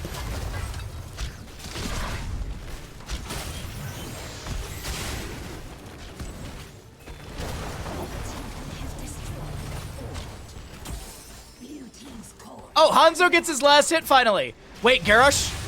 I thought they were backing off for a second. Bad Benny in the side bush over here. Webweaver pushed him to the top lane, onto the core, but they're not going to be trying to end with it. Sorry, snoozing ads, making sure you guys don't get ads. No ads for my lovely viewers here. At least not in the middle of a game, especially a game this tense. This late game, 21.5 minutes in. Yrel jumps in. Jet Propulsion misses. Seraphim. There's going to be a temporal loop onto Copen. Root down on the ground to try and zone. Cure with a horizontal gust. It's mostly a zoning gust. Webweaver in bottom lane, though, is stacked up with a massive minion wave. Another one on the way as well. Toss into Warlord's challenge. Goodbye, Yrel. Water Elemental, I heard it being summoned, but I also heard it being cleared away with that little jingle bell at the end. Top lane keep's already gone down. Bottom keep is going to fall. Mid keep at about 25%. So bottom keep guaranteed, and then they're going core. 45 on the Yrel. They're going to go mid keep here. Bullseye does not get its stun onto the Jaina. This is going to be a scatter off the wall. Jet Propulsion is wonderful into the Johanna. The Temporal Loop is going to be there as well. I want to say that Iron Skin was already used, but no, it comes out at the end. But here's the thing, it's stuck in a loop, level 20! Chromie gets the kill. Cure is maybe the next target. 200-something HP, Malfurion falls. The mid lane keep is not needed. The core shielding is already being dropped. Hanzo is going to set up the pentakill. We're heading to... As Jaina, Water Elemental, our last little bit of damage will find the kill, but this is going to be Team Disciple with back-to-back victories in this best-of-7 series. They will take Tomb of the Spider Queen, map number 3. Golly, what a great best-of-7, everybody. GG, well played.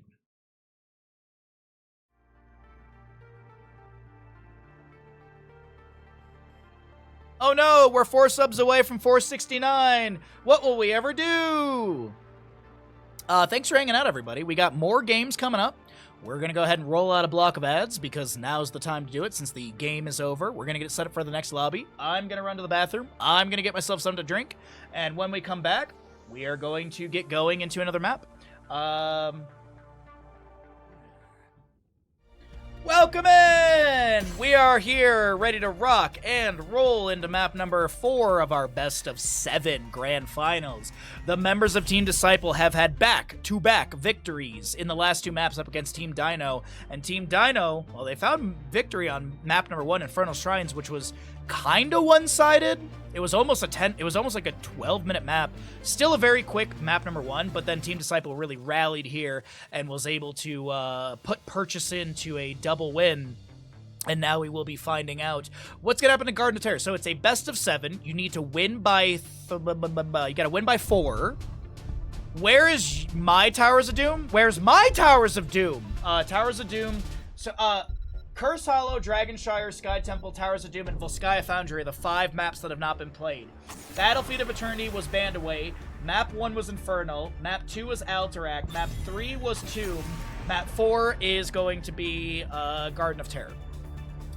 Dahaka will be target banned. Tracer target banned. First pick priority was chosen by Team Dino, and this is going to be a map choice coming out from Team Disciple. There's your Twitch prediction. I know you guys are itching to get into it. Just start throwing your channel points in. Just chuck them in. It's like throwing Blackfire bombs at the Asylum Demon. You got to get that giant hammer at the start of Dark Souls 1 that you can't use until you scale up for it. Orphea target banned. Okay, so here's the thing. Here's the question. Here's the big question from Team Disciple. What are you banning? Do you want to get rid of Lucio? They're getting rid of Falstad? Lucio's up. Chromie's up. Medivh is up. Oh. And they first pick a Brightwing. Wait. Captain Rex has, like, an insane Lucio. And they go Brightwing 1?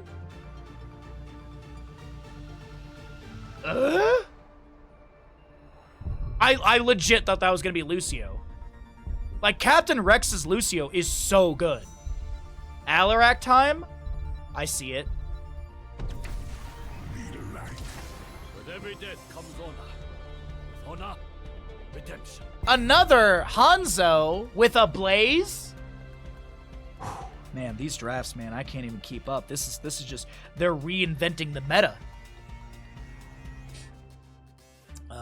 What do we go with the Brightwing, though? Oh, what do they want to do? Are they going to do a macro-heavy composition? No, it's dive. It's all dive with Diablo, Genji, Brightwing. What do we, though, see? So it's a super heavy dive composition, I think. Brightwing was already grabbed, so like Anduin's out. Yeah, the Sylvanas is a safe ban, I think. I think Sylvanas is a safe ban here. I wouldn't be surprised if this is a Hanzo or a Lucio ban, but also Chromie was really good last map. Granted, Brightwing, Diablo, Genji all can pick up spell armor. Right, isn't the level 4 for Genji, doesn't that give him spell armor with his agile dismount? Wow, it's like Fish plays the game or something. It's almost like someone who plays the game knows what's gonna happen in draft. Especially at this level. ETC will be banned. Okay, so face melt to push people back. This looks like a super heavy dive composition. I'm curious though, like, okay, I like the Garrosh as the counterplay. Malfurion will be picked up. I feel like the last pick is gonna be Yrel, realistically. I really do think that the last pick will be Yrel. It's 7 spell armor. Oh, level 7 is the spell armor. Thank you. Right, because level 1 is the Agile Dismount, level 4 is Shuriken Mastery, there's no other talents at level 4, and level 7 is the other one that looks like level 1 talent. You're right. Better than some casters, Fish? That's true, Stark. Fish is better than me, I agree. I know you don't mean that. Hogger and Thrall will be picked up with the Genji, Diablo, Brightwing. Very aggressive draft. Very, very brawly, bruisery draft as well. Genji, Brightwing being kind of the 2 weakest members of the crew, sorry. Blaze, Hanzo, Garrosh, Malfurion. Definitely not a Sergeant Hammer game. I don't hate it. I'm not crazy about it.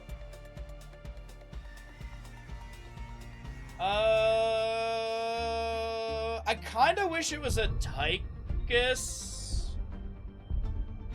I kind of wish it was Tychus, but Tychus is not that big in EU compared to NA. That's why the only time you see Tychus played really is Cure or Hazuabs actually plays it. But either way, draft, go, go, go.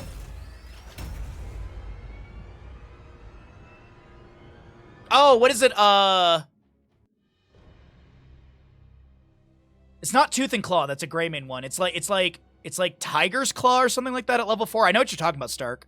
Where it's like you take X amount of damage with Deflect or block X amount of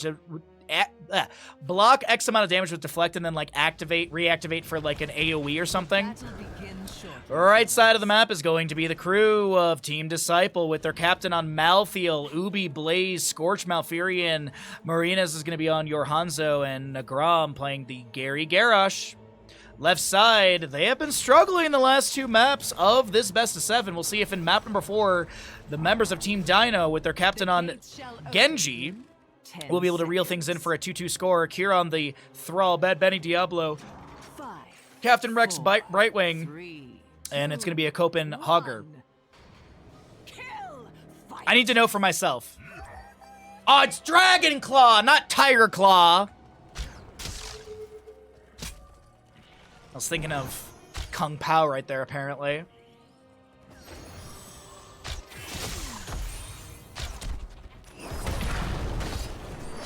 Wait. Holy shit, Stark. Wait, chat. Stark makes a really good point. 1 toothy tank.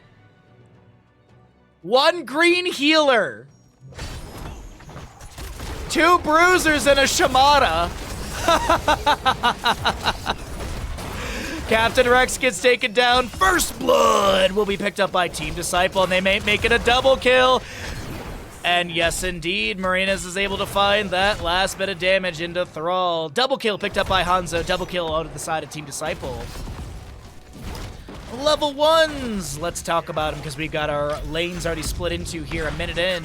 It's going to be Fear the Reaper. You've got your Adrenaline Stim Pack as well as a Emerald Dreams, Simple Geometry, and Warbreaker for the Garrosh.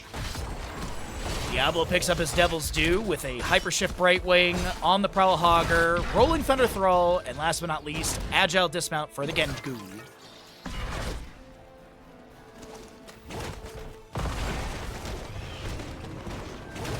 Does Hogger have spell armor? I know he has Pummel, which can reduce spell power, but does Hogger have anything with spell power? Because quite literally, Diablo Soul Shield level 1, Brightwing Pixie Dust, Thrall with Spirit Shield at 13, Genji level 7 as we were talking about. I know it's not the case here, I'm just curious for my own caster knowledge.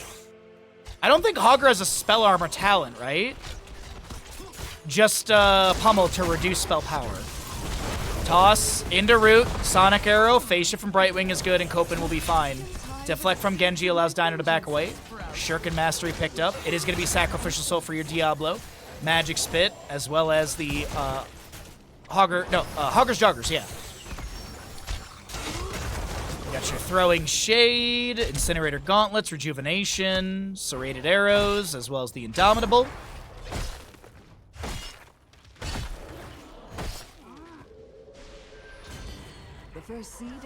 He has general armor on 13, but not specific. Okay, thank you. I honestly, I don't know all of the Hogger talents. No caster in this game knows every single talent. So just the Dust Devil is 25 armor, okay. I mean, that is spell armor in, armor's armor. So you can have 25 or 40 armor. Okay. Typically it's Pummel, though, at level 13, I feel. Yeah, but Pummel is the pick anyway. Yeah. Oh, thank you, Stark has it too. Gosh, you guys are so on point today. Blaze Hearthing out in the bottom. Looks like he'll head to mid because Malthael's already going to top lane. There was a toss onto Dino into the root of Scorch the Malfurion. Hanzo Simple Geometry at 12 stacks. 7 on the Garrosh Warbreaker. We have Touch of Death for the Malthael here. Been seeing a lot of mortality at level 7, but now it's going to be Touch of Death to activate to reduce the healing received by heroes afflicted by Reaper's Mark by 50% for 4 seconds. I mean, that's a great way to mitigate Brightwing Phase Shift because it's a 2-second channel. So the moment you see that little sort of shimmer coming down on the target, you've got a really good window with 4 seconds to mitigate 7 or 50% of that. And you actually see it on Dino right there, that minus 50. Almost gets the setup for a kill, but he's able to back away. Dino fine for the time being.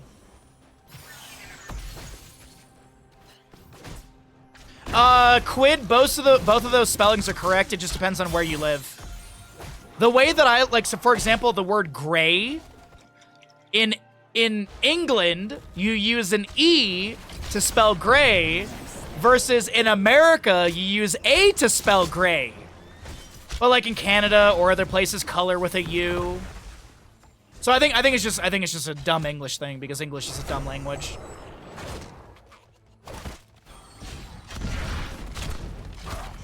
Level 7 here for both sides. 16 of 20 scatter stacks for your Hanzo. 9 Warbreaker for the Garrosh. 28 Shuriken Mastery. Disciple in mid lane gets a Soul Rip and lives? No way. Scatter's pretty good. Captain Rex trying to back away. Hanzo chases in, gets the Brightwing kill. Here comes a Diablo Shadow Charge into Fire Stomp. The ally toss is not enough. Hanzo goes down to Hogger, but Malfurion's like, boom, Moonfire, I gotcha, baby. And it's going to be some traded kills here in mid.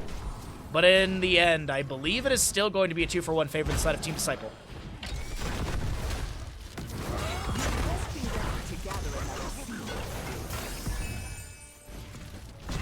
As a dumb English, yes. The language is dumb, not the country. The country, I think, is really cool. But everyone's got problems everywhere. You know, grass is always greener. 10 on the right side. We are going to see your last rights. Bunker. Ooh, Twilight Dream. I mean, it is a dive-heavy composition. So they dive in. They want to back away with other mobility abilities. So you shut that down, kill them. Easy. GG. Dragon's Arrow, Warlord's Challenge, Apocalypse, Brightwing Blink Heal, Shockwave, Sundering, and X-Strike. Gonna go ahead and cycle through those other numbers for you guys in case you want to see the stats in map number 4 of our best of 7. God, this is such a good series. I hope you're all having as much fun as I am, because today's been such a blast. We're not getting 17 games, but I don't care. I'm having too much fun. And there's already another Heroes of Storm tournament announced with no MMR restrictions. In the sense of, like, you don't need to play in HOTS in-houses for it. It's going to be run through the Raven Court. X-Strike from Genji, Apocalypse from Diablo. There's going to be a Dragon's Arrow connecting into a few enemies. There's a minus 50 healing on to Bad Benny, who does get a small blink heal, but I think 50% of that was mitigated right beforehand. Disciple thrown away. Like, Nagram's like, Disciple, please don't dive in further. But Disciple gets the last rights application. And Marinas chases in, but no follow-up onto Captain Rex for a kill. Garden Terror is looking pretty promising for Team Disciple. Let's jump into their comms.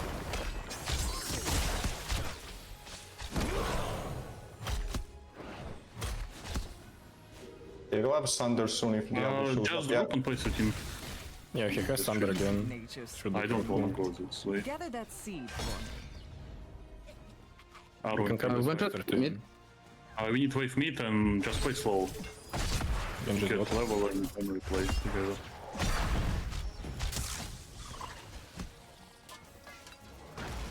Diablo in here. Yeah. Arrow He in missed hand. the stall. He missed the We stall. can look with I'm looking up. Looking for Kinda Genji. deep. We can He's look still together. deep. Nice. Genji's buying time.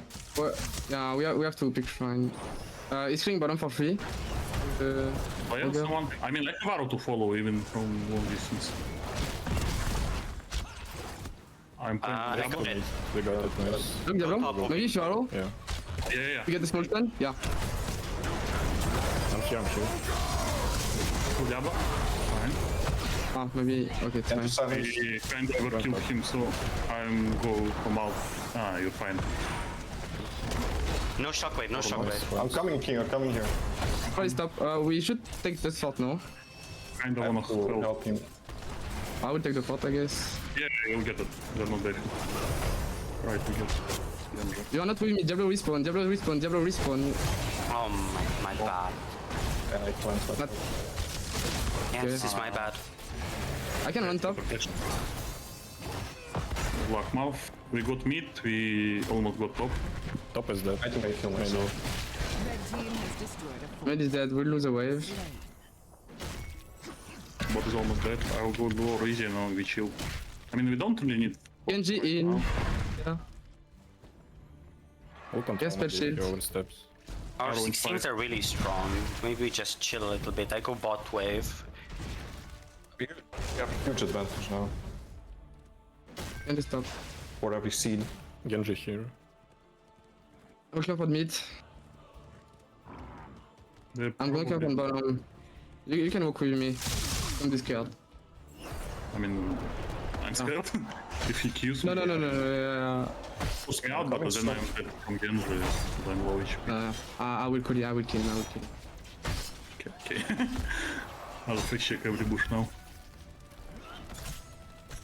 Alright, we got to hear from them for a little bit. Just want to stay in just to maybe get an idea of what their future plans were, which we did hear. The future plan was basic. Oh no, goodbye, Kier.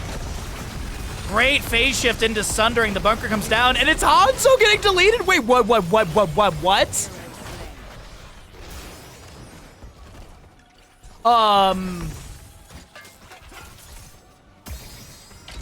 There's only one thing and one thing to say in this situation. Remind yourself that overconfidence is a slow and insidious killer.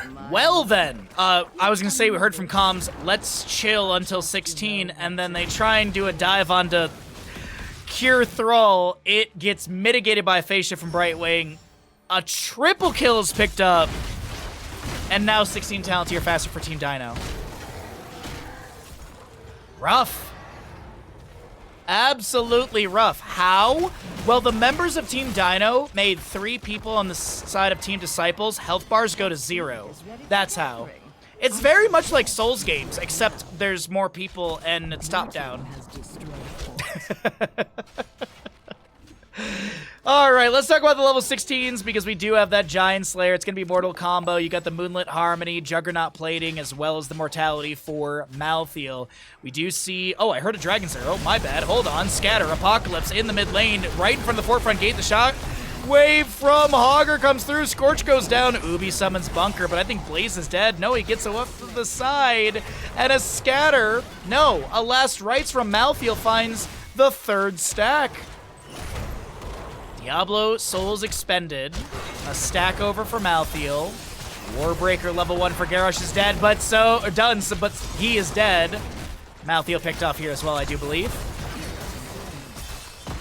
Team Dino, they want a 2-2 score.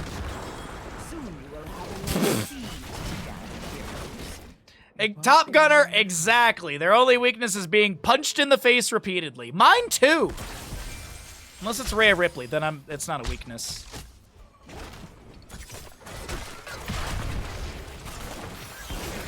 A little bit of poke onto the fort, looking to step up further. 9-9 and kill, staggering blow, gets the stun. Root from Thrall will follow that up. Does have the Alpha Wolf at level 16. It is time. Did finish out his level 4 during the comms we were in. Nothing crazy about level 16s though. I mean, it's a good power spike, don't get me wrong. But nothing like out of the ordinary. It's not like, oh my god, I can't believe Hogger took Headbanger. Wow. What's the spell power debuff on Pummel? 30%? Yeah, 30%. Okay. Enemies hit by Hellglow is slowed by 10% for 2 seconds, second for 5 times. I actually didn't know it had a slow on it. I only thought it was a spell power debuff. Interesting. So a potential minus 50 movement speed with a minus 30 spell armor. And both of those are 2 seconds? 2 seconds.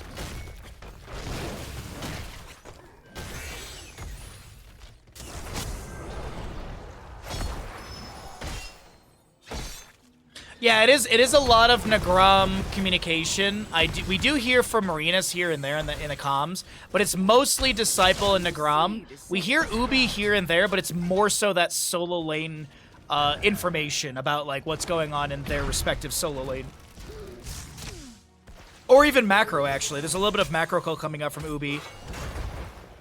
I do think Scorch and Marinas are probably the 2 quietest on the team. Scorch is actually dang near silent, but I think the only thing we typically hear from Scorch is, like, healing questions. In the previous series up against Team Hopaka when we were in comms, the one thing I actually heard Scorch ask was, do I need to cleanse you? That was during Infernal Shrines or a Punisher jump. Actually, that might have been the first map of this series, if I think about it. It all blends together, man. We're in our third series of the day. We had 2 best of 5s. We're in a best of 7. We've been casting for over 6 hours already. What a great day. What a great Sunday. Okay. Ubi gets the channel. I think uninterrupted. Oh, Genji tried. Dino tried, but unable to succeed in delaying. 20 talent tier, though, will be here first and faster on the left-hand side of Team Dino. No Control Hogger, Living Weapon Genji, Bolt of the Storm with Wind Rush for the Thrall, Invisible Friends Brightwing, and Diablo Hellgate. I said this yesterday and I'll say it again. I believe Sivana should get like a Wind Rush or like a Hellgate type talent.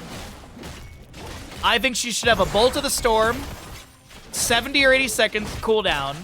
It works just like Bolt, but it's more so like Ice Blink.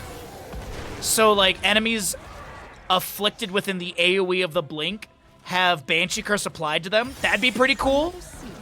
I don't think it should activate her trait. I think that's a little broken.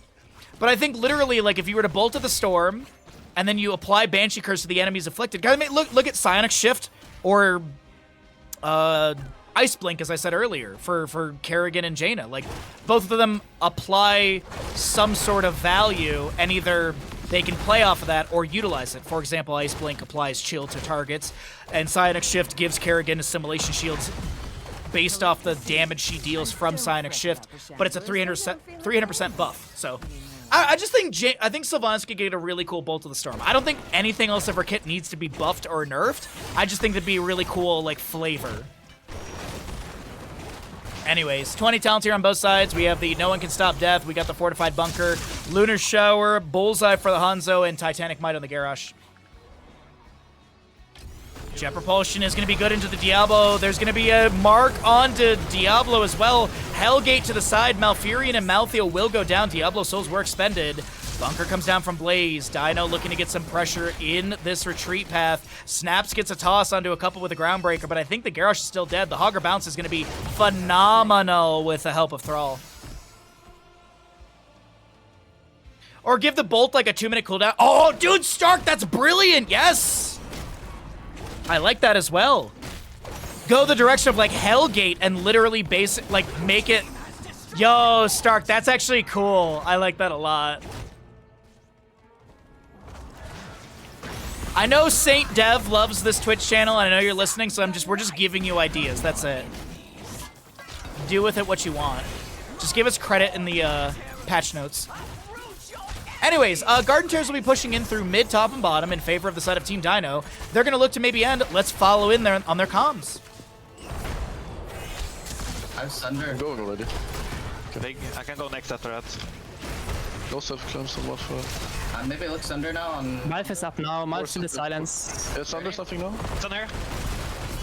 Put me on place. It's awkward. Okay. It's awkward. Arrow. Dropping down. You do something? It's not out. It's not game. That's if you get out. I kind of wanna. Easy is one. No, they're chasing me. I think right now. Okay, I then. can't steal in the discap yet. Alpha base also. They're fixing lanes. Maybe. I think they're going to be doing some team readjustments. Let's not listen on that. Unfortunately, you even heard, like, as the Lacerates went through onto Brightwing, it was one of those moments where it's like, God dang it. No, wait, Thrall goes down? How is Nagram alive?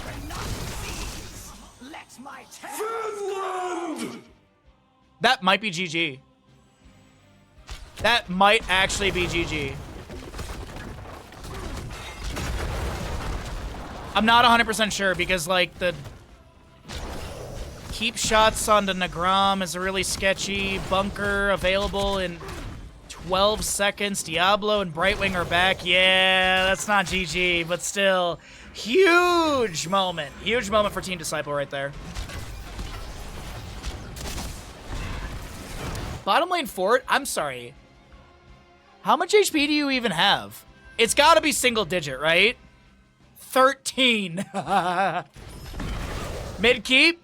It's gonna be a couple hundred though. 1,778 or 787. Well, God, bad.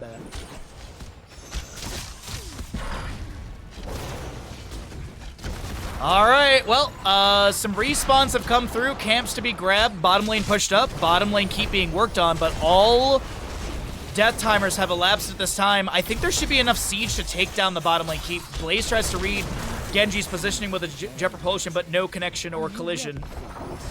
Red team has destroyed a fort. Blue team's core is under attack. How is Nagram alive? What is that big number next to his name? Ah, man, it's almost like characters in this game have traits.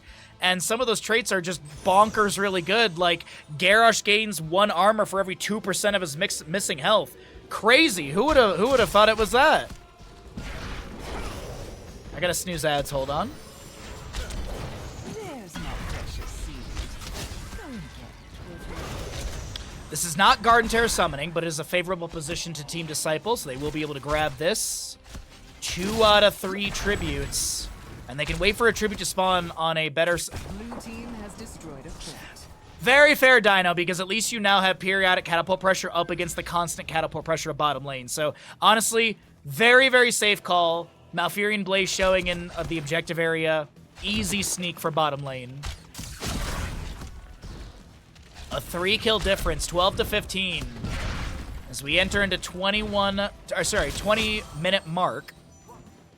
Getting close to... Oh, Genji's going to go for mid lane keep really quickly. But once he shows, I feel like there's going to be a hard press into top lane. Because even then, Genji sells to Hearth. It's going to take a few seconds. They can at least get keep front gate. A couple autos onto the... Oh, Cure. Bullseye. Ooh, that's a really good soothing miss from Brightwing to mitigate some of the incoming CC damage. Blaze now in a precarious position. Does have that Juggernaut plating level 16 activated. That little bit of shielding coming through. And as I said, keep front gate, couple autos onto the keep, and that'll be that. Now, the objective phase spawning in a bottom central location. Is this going to be called for Team Disciple to go for this? If they get this, it might be the setup into a 3-1 lead in this best of 7 series. Quick minion wave and mid lane grab. Going to clear out that catapult as well.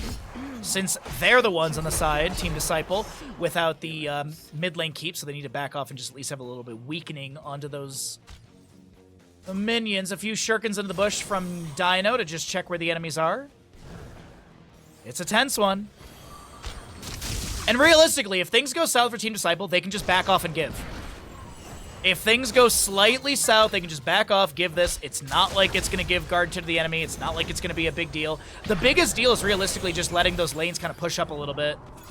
Top lane is kind of neutral, actually. Mid lane is not going to be winning. Bottom lane does push out, but Hogger's already there, so... Delaying this doesn't yield too much macro-wise. What is this Bad Benny flank setup? Let's get a zoom out here. We got to see everything. Copen grabs the left side camp. Blaze pushing up a wave in bottom.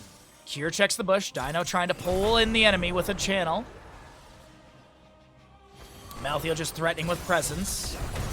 Hogger grabs left camp. There's going to be rotation from Bad Benny. Phase shift onto Cure as well.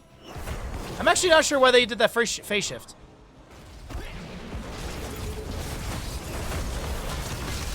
A lot of damage on the Bad Benny immediately as he tries to go out. That's going to be last rites taking down the Diablo. Souls expended. Here comes a Groundbreaker onto the Cure as a Shockwave will answer to the enemies. And that's going to be Malthael taken down, but he has buyback, and he will use it. Warlord's challenge from the Garrosh. There's going to be Blink Heals from the Brightwing. Genji tries to Swift Strike. Extra huge toss from Garrosh, but Genji's able to use the Agile Dismount to get over the wall. There's going to be a Polymorph out onto Blaze. Malthael's back. Diablo as well, both of them using their buybacks, if you will. Diablo doesn't have really a choice. Malthael does. Mid lane cleared out. Malfurion taps well. Dino trying to get the channel. And this is that moment I'm talking about. Like, this is where you can just give it. But Blaze is like, I'm safe. Double toss. Into root. Apocalypse. Hogger's able to bounce away to the side. Diablo gets on the point. Bad Benny really low. Does not have those souls. Last rites. Goodbye, Bad Benny. Malthael, though, gets traded in the end. It's literally the exact same team fight. Catapults are on core, by the way. So they have to give Garden or defend the catapults. Nagram. Can we talk about Nagram's body blocking of shurikens right there? Oh, they clear out the catapults. It goes all the way back here. Huge. 24 minutes in. Garden Terror moving in through bottom. Whew. I got heartburn right now. I'm so anxious.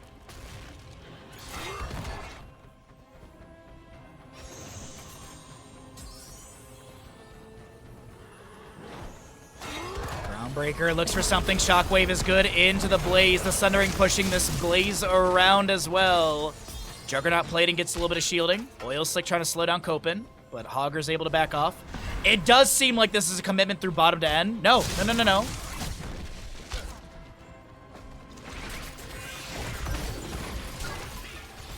All right, Diablo has respawn. Still 9 seconds to go on Malthael since he used the buyback. And it's still a 53-second cooldown for Malthael auto respawn. Bottom. Uh-oh, Diablo. Jet Propulsion doesn't find its stun? Wow. 25 minutes into Garden of Terror, map number 4, and it is looking like Garden Terrors find little to no value. Siege Giant in bottom lane pushing up a little bit. Siege Giant in top lane to be grabbed. Malthael, I think, checking the right side just in case there's any sort of flank or craziness, because Bad Benny has been doing the classic Bad Benny deep flanks.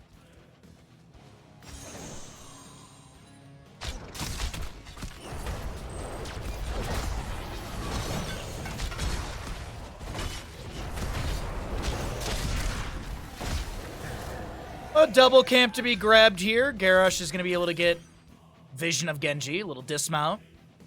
Just rotates into the wave and just to clear things out.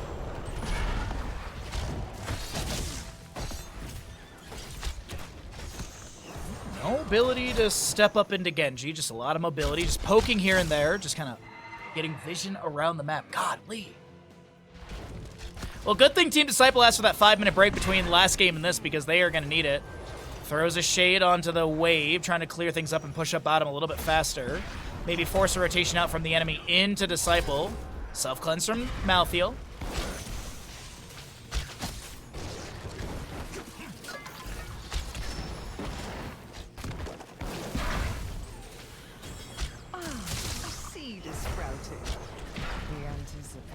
Oh, rocks are being thrown in through mid. Siege Giants are getting great damage, and it's one of those situations where it's like Thrall, Diablo, someone's got to step up to try and clear this out. Genji will throw in a few shurikens, another shade from Mephisto. Mid keep has gone down, so now mid keep is kind of neutralized with the ability of consistent catapults up against consistent catapults. I'm sorry, chat. It's such a long day. I'm doing my best to hang in there as best as I can. Trying to stay full energy for all of you. Okay, what if they just run at the core? It's probably a horrible idea. It's nearly a 30-minute match. And there still is possibly one more map, possibly even more. If Team Dino wins, we go to a 2-2 score and it becomes a best of 3 effectively.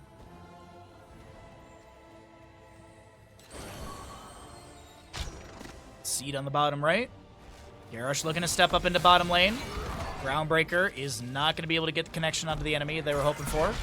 Twin Flames and such to take down the side wall. Big camp in bottom lane to push up, but are they going to look to push in with it? Shadow Charge from Diablo is going to be good onto the Malthael. Self-cleanse is going to be there as well. The Jet Propulsion will miss. Staggering Blow is going to get a good stun into Ubi. Soon you will have another seed. Dragon's Arrow's great into a bullseye. Cure gets hit with a Groundbreaker. Root from Malfurion. There should be a Last Rite somewhere in all of this. Doesn't actually matter. No Last Rite's actually triggered. Brightwing going to try and blink away to the side.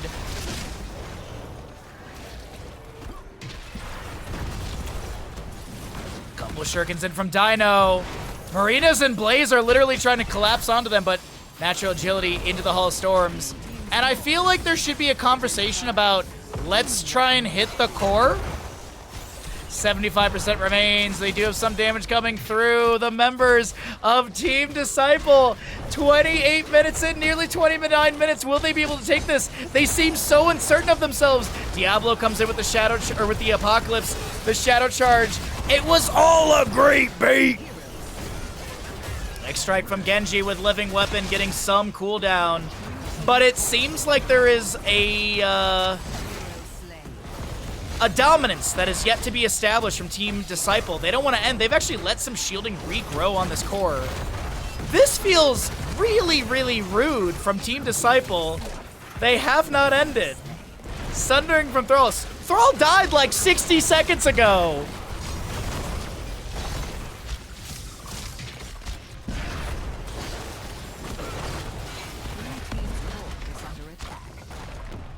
Jesus Christ. 29 and a half minutes in, we find victory for the members of Team Disciple. Ladies and gentlemen, they are 4 subs away from 469. Just kidding. They are 1 map away from finding victory through the lower bracket of this tournament. I want to keep you all in mind of what happened yesterday. There was a best of 5 series in the upper bracket final. Team Disciple versus Team Dino. It went to a map 5. Team Dino won. Obviously, they came from the upper bracket. Team Disciple got knocked in the lower bracket. They had to play a best of 5 up against Team Hopaka, which they 3-0'd. And now, they're on the precipice of taking this best of 7 grand finals from Team Dino, finding 70% of the prize pool, and bragging rights. Because realistically, if you come from the lower bracket and beat the team that sent you there after doing a best of 5, god dang. Absolutely god dang. We have our next map ready to go. We are going to go ahead and roll out some ads, and we're going to get going into Towers of Doom.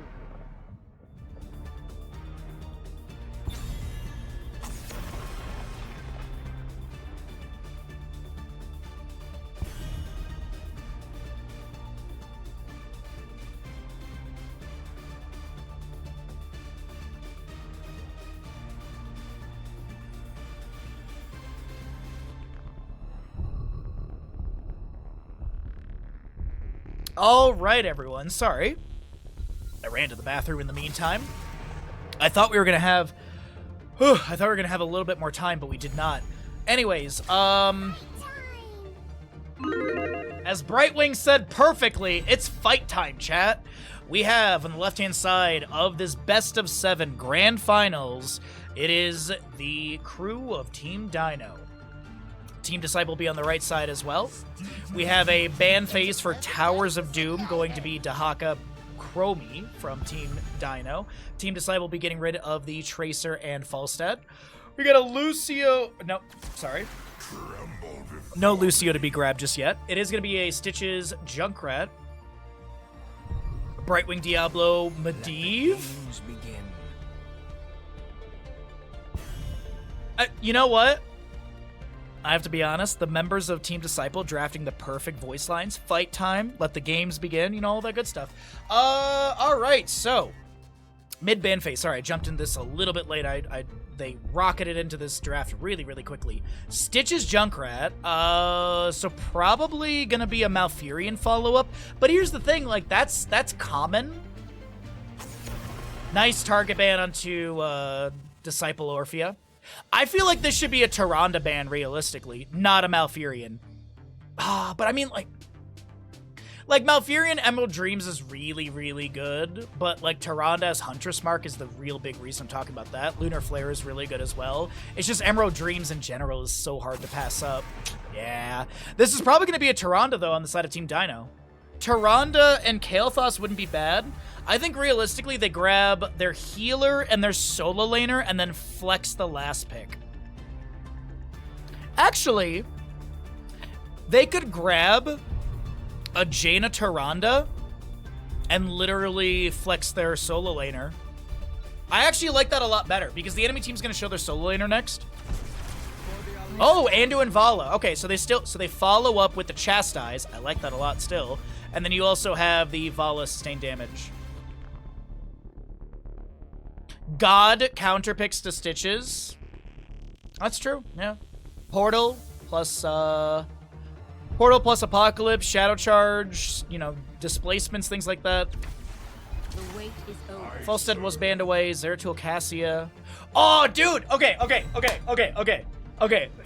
Follow me on this, chat. Follow me on this. Stitches hooks Gorge's Medivh.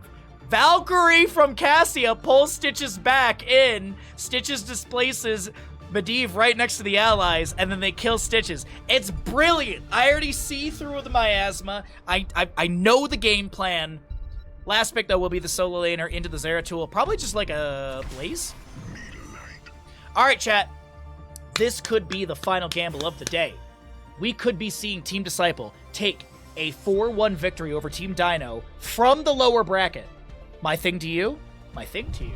My proposal to you is going to be you should put some Twitch channel points on the line. I'm going to stop talking for a second and load us in. It's almost like talking for like 6 hours yesterday, 6 hours today is mentally depleting.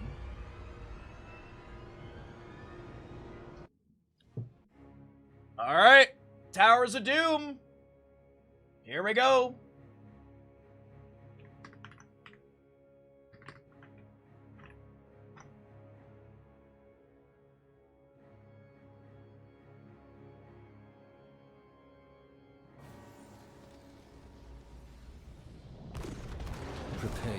On the left side of the map, it's going to be Team Dino, who are very, very far down in this best of 7 series, looking to start the reverse sweep.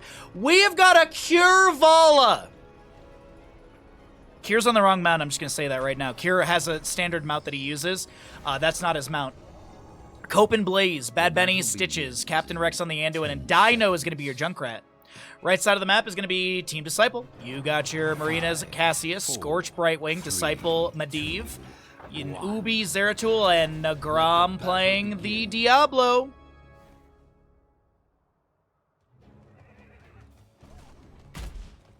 Leyline Apocalypse, yes. VP plus Apocalypse. We don't see that very often just because Might of the Nerazim is really, really good. Oh, no, Disciple is fine. Fascia from Brightwing. Little pressure onto Bad Benny. Some Firestorms coming out as well. Traded blows, but no kills to be found. Farflight Quiver. God dang it. Created the Hunter level 1 for the Vala. It's the same icon. It's not my fault. We have Patrick Creation for the Stitches, Extra Round Timers, Even-Handed Blessing. No, that's Lightwell. And Adrenaline Stimpack. Shadow Hunter for the Zeratul. Hypershift Brightwing. It is going to be your Portal Mastery Medivh. Soul Shield for the No. Devil's Due for the Diablo. And Lightning Stroke for the Cassia. Alrighty. How are we looking on gambles? It is big belief on Team Dino to get the brooms out.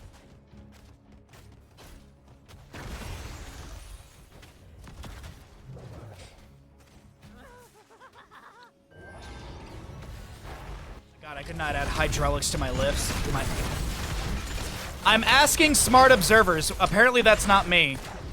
Alright, so either way, we got Marina's back in the game. Thank you all so very much for hanging through with the pause with us. It was a little bit of a long one. The player had to literally reboot the entire game. 1, 2, 3 Sappers make it in to the Fort Front Gate of Team Disciple. Another 3 Sappers make it in as well. Good portal forward from Medivh. You're trying to back away.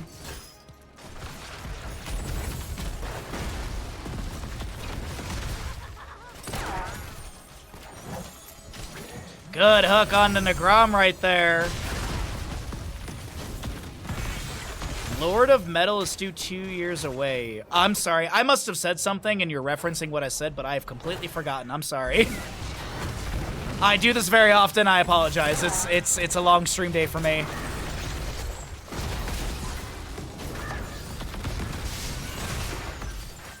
Cat Beach, stop! You know what, Cat Beach? Do you and Mike want to come up here and dig a hole in the floor for me?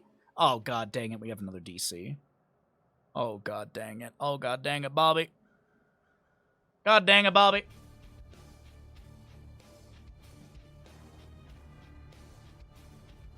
What's up, Crush? How you doing, bud? Lord of Metal is still 2 years... What is Lord of Metal? Is that like Lord of the Dance? Oh, wait, Ready's being requested. Also good to see you, Cat Peach. It was a blast playing games together yesterday. Give a hug to Mike for me. Give a treat to Bear for me. If possible.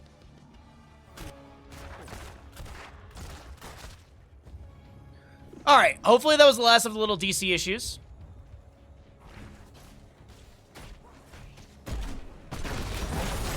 Hook will land on a DeGrom here. We do have Medivh dropping down, 17 stacks for him on the baseline Arcane Rift. You do have your 19 on Thunderstruck for Cassia, 9 regeneration globes on that level 1 for your Zeratul, 27 for Cures. Creed of the Hunters, another hook will find connection onto the Diablo, but no follow-up for a kill. No, not again! They're not going to pause because I think they actually ran out of pauses. This is real bad news for the side of Team Disciple, as we have 32 to 36 in core HP. Team Disciple plagued by some DCs from Cassia here. Who's got Cassia's IP address and is doxing them? Because you must be a Team Dino fan.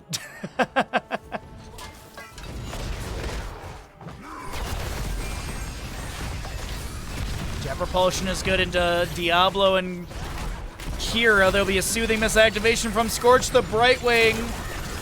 Portal set up by Medivh, the Fen from Cassia. Captain Rex is low, overpower. First Blood goes over to the side of Team Disciple, and Cure will find his first 50th stack. 69 souls for Diablo. If we can get some nices in chat for Negrom before they ruin it in bottom lane.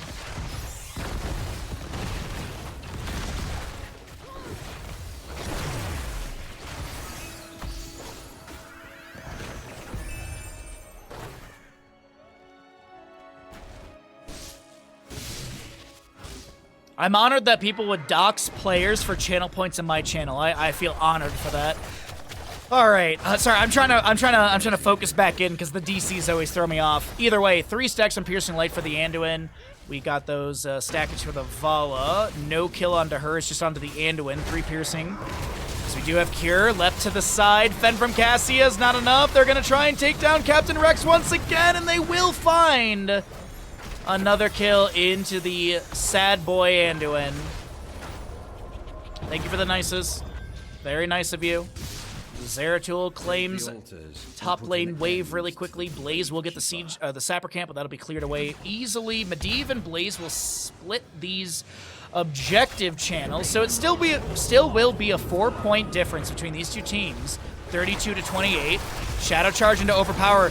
The hard initiation from Negrom here is so good. And by hard initiation, I mean like Shadow Charge into Wallbang, Overpower, follow-up damage, Fire Stomps in there. It's just been really good stuff. What a great body block. Did you see that? Slight delay between the Overpower, or the Shadow Charge and the Overpower, so that way Diablo could reposition to a body block and then go for the Overpower.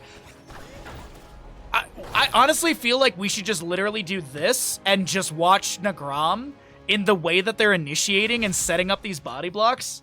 Kudos where it's due.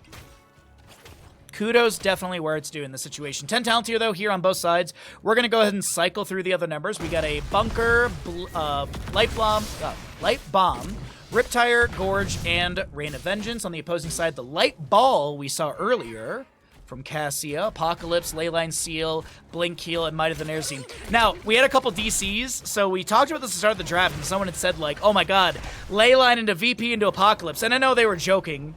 Good. But it is going to be Might of the Nerzine for the Zeratul, which makes sense. The burst ability is really high. But Leyline plus Apocalypse, a classic combo we used to get all the time. Zeratul in mid lane, looking to jump in. Rotates back up to top. Center and bottom location on the objective. Ubi will get 1 wave in top lane. Rotates out. 10 seconds to go on that objective timer. Positioning-wise, Team Dino is hovering around this a little bit better, but Blaze will be a little bit late to the objective since he went to top lane to try and grab that extra bit of soak. Zeratul, he's going to take a slower rotation into mid. Oh, no, they're going to go for the fight in the bottom lane. The Leyline Seal from Medivh will come out. Is there Apocalypse activation on Junkrat? No. Here's a Riptire. Disciple takes about 50% damage.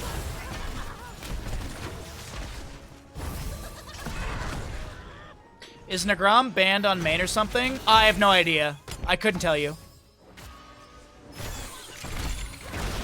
Chattering Teeth will come out. If I knew I would, but I legit don't know. I was told that Snaps is Nagrom, so that's how I cast it.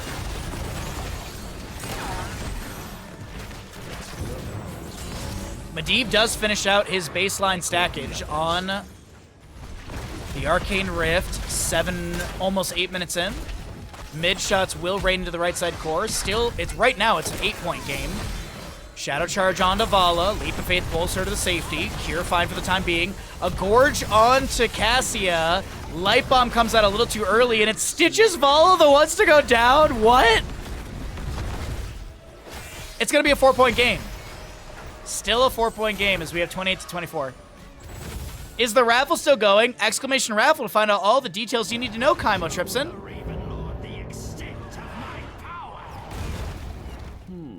All the information can be found out simply with that lovely command.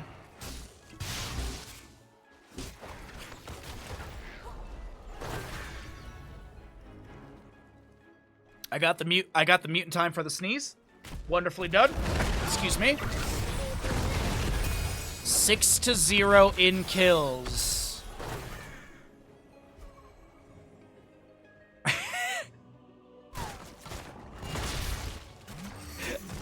I like teasing Kaimo Tripson when I can, because I rarely get to do it.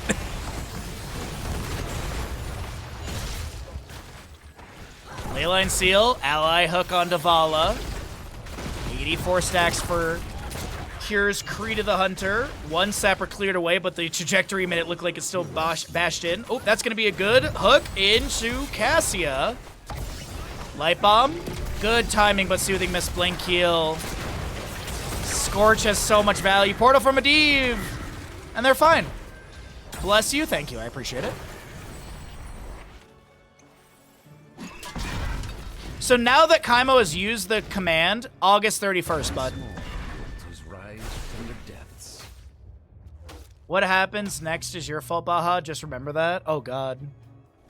Why does that sound more threatening than I feel like it should? Oh, Jesus Christ!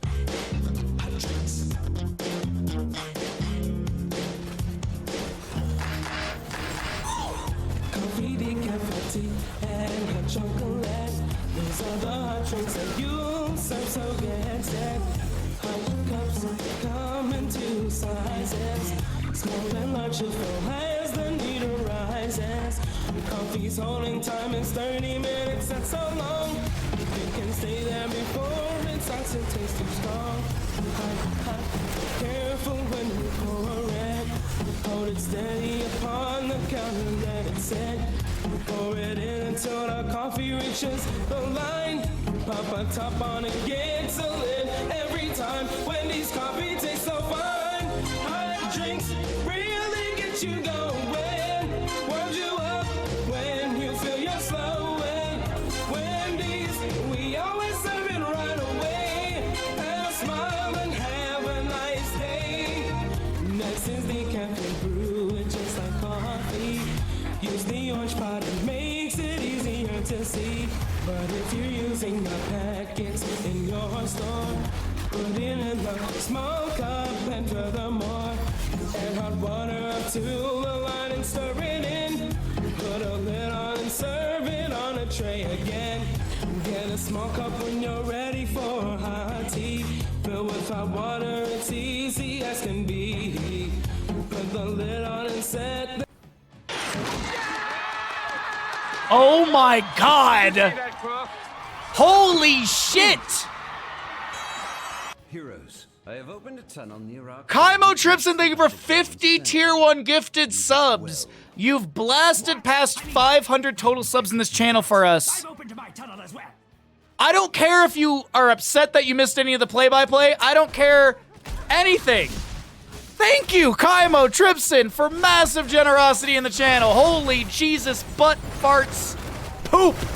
Apocalypse activation by the Diablo. There's a Gorge onto Medivh. The overpower of the Shadow Charge. Bad Benny gets the Light Bomb, but most of it's mitigated by force of will. Bad Benny trying to back away. This is going to be Medivh taken down by the Vala. As now Cassia looks to sprint on out of here.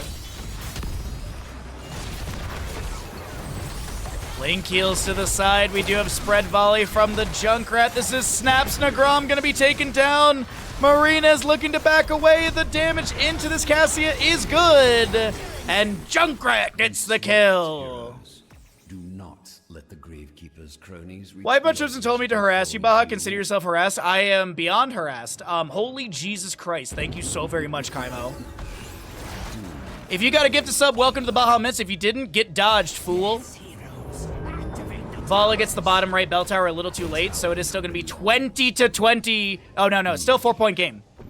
I am lord of this realm, and it will not be stolen from me. Bandit, stop. How? How? Again?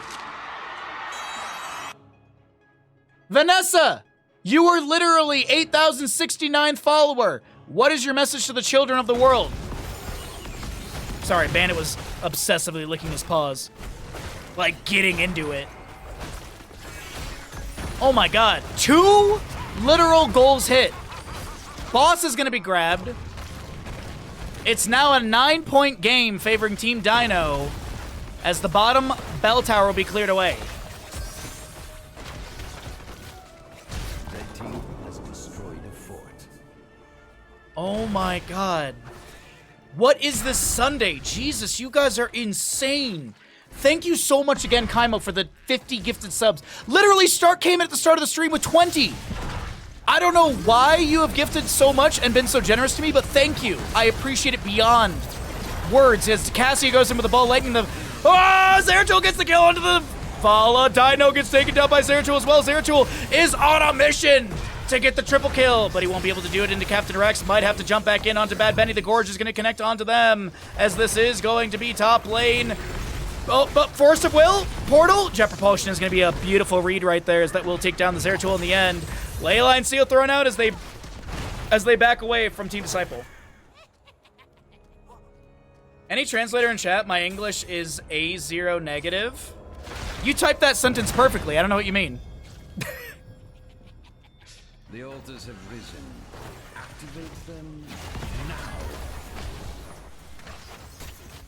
Chat is insanely generous, and we have hit sub goals, and I literally can't thank you all enough for making this weekend insanely amazing. And who knows, the series might still keep going. I forgot to get into comms this game. Let's go listen to Team Disciple. I gotta chill out for a second. On portal for a second, in case. 10 seconds Z. Go bottom. I don't think we push this in, kinda. They have Gorge now. Like if we can, it's nice, but if we can't, it's fine. We'll try to find them with Medi. We don't Blaze, we don't find Stitches. No, I actually see this. They're 5 there, we don't. 5 bot. No hook. Reptile 20. Bunker 20. It's E-build. E on Hey. Vala. They're doing camp. Multi-gorge, 20 gorge, multi-gorge. 20 gorge. We should have bottom. Bring bottom. If they push. I will pre-tap for it.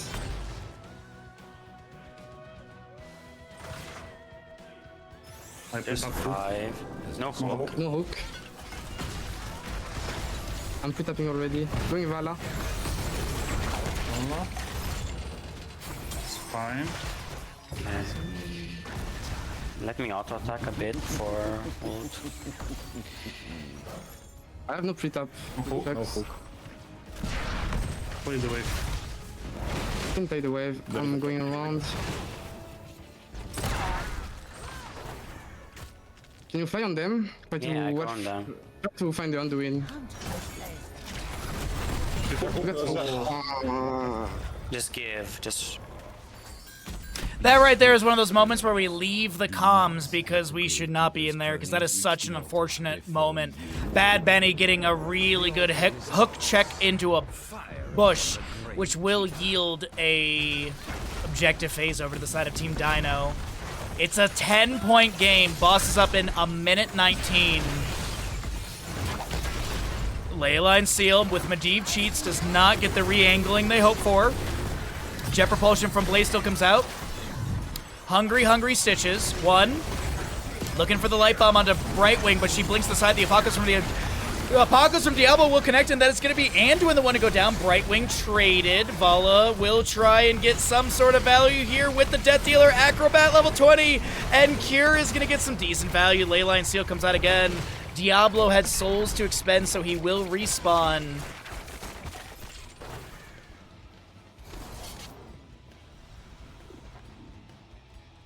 He knows that the traps give vision next to it, right? The Zeratul?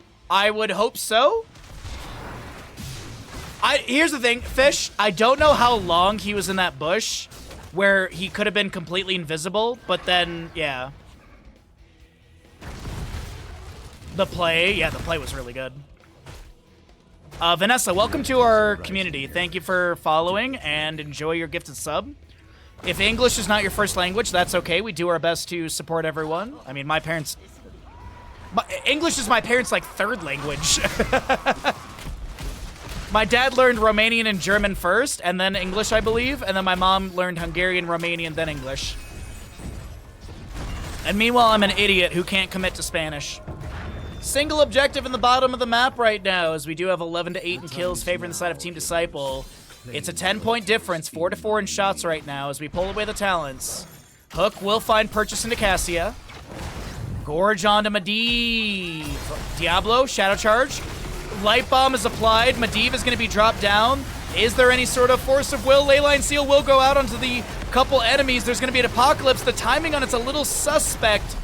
Medivh cheats does add a second, and Nagram may have forgotten that, as we do have a blink heal in from Brightwing with the Invisible Friends. Hook is good again onto Cassie, but she gets the Force of Will, blasted to the side by a Concussion Mine, and she gets taken down by Vala.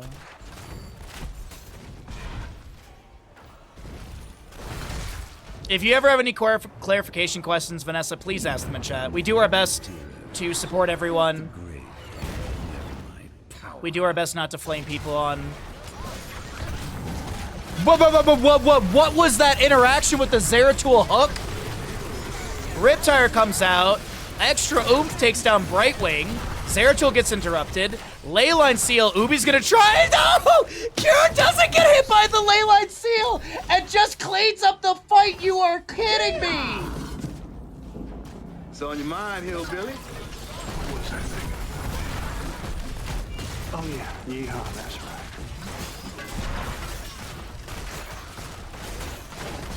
Welcome from Colombia, my friend, as that looks like it will be Team Dino taking us into a map number 5, 6 in this best of 7 grand finals. Jesus. Beansus.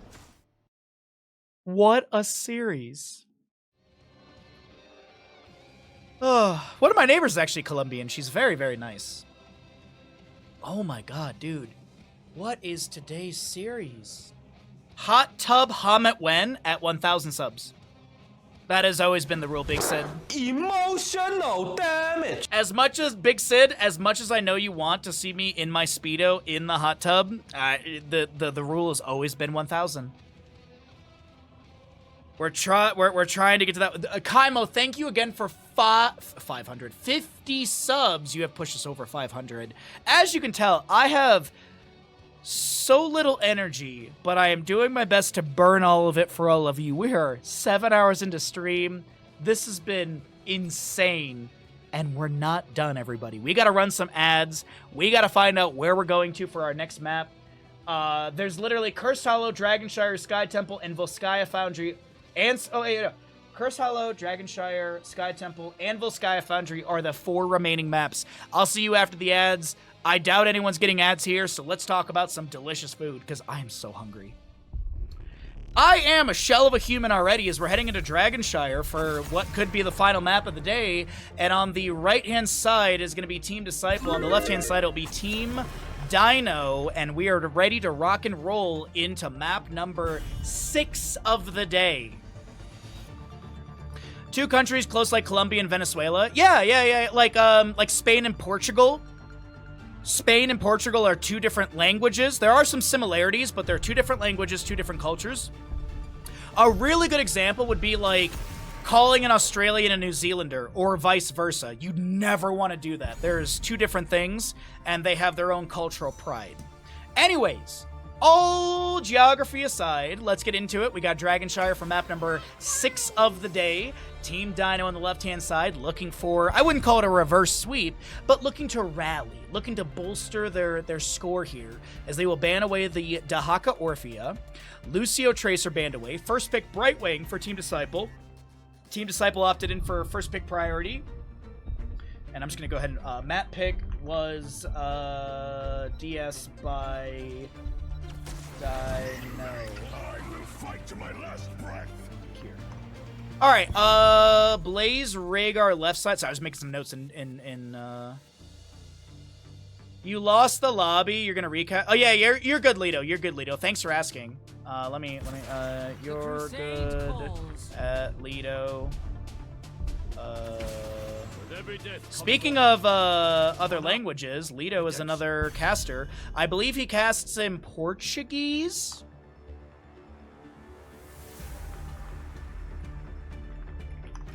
Sorry, just Twitch chat messages are faster than my delay on stream, so I'm just letting Lido know that he can recast from my channel. But Lido is another streamer. I want to say he's casting in Portuguese, but I don't think that's right. Let me check here. Lido is from Brazil. From Brazil, excuse me. At least that's what Wikipedia says. Yeah, you're good, bud. No worries. Cheers. What do we got here? So Hogger will be banned in the mid-ban phase. We got a Brightwing Johanna Hanzo on the right side. Fulstead will be banned on the right. That's a target ban on a cure, actually. Imagine speaking other languages. I think... Oh, it is Portuguese. It is Portuguese. There we go. Thank you. Well, Vanessa, you should really follow my friend Lido. He might be a good place to hang out, and I don't want to kill my own viewership, but I want to support my friends, so watch both of our streams. Tyrael Sylvanas. God dang it, forget what. You've missed some Althrak past games, by the way. You missed 2. Alright, so for Dragonshire, we got a Brightwing, Johanna, Hanzo, Zeratul, and Greymane. Zeratul will be the solo lane into the Blaze, which I find very... Wait, no. So, a long time ago, back in HCC, Greymane used to be a solo laner.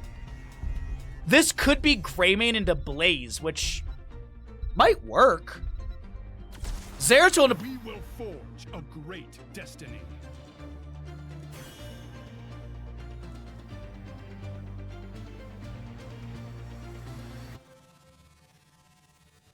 Wait, what are these role swaps? What the... I was assuming it was a Colossal Smash Cure build, but it's going to be Bad Benny on Varian and Tyrael... Oh, I don't know what's going on.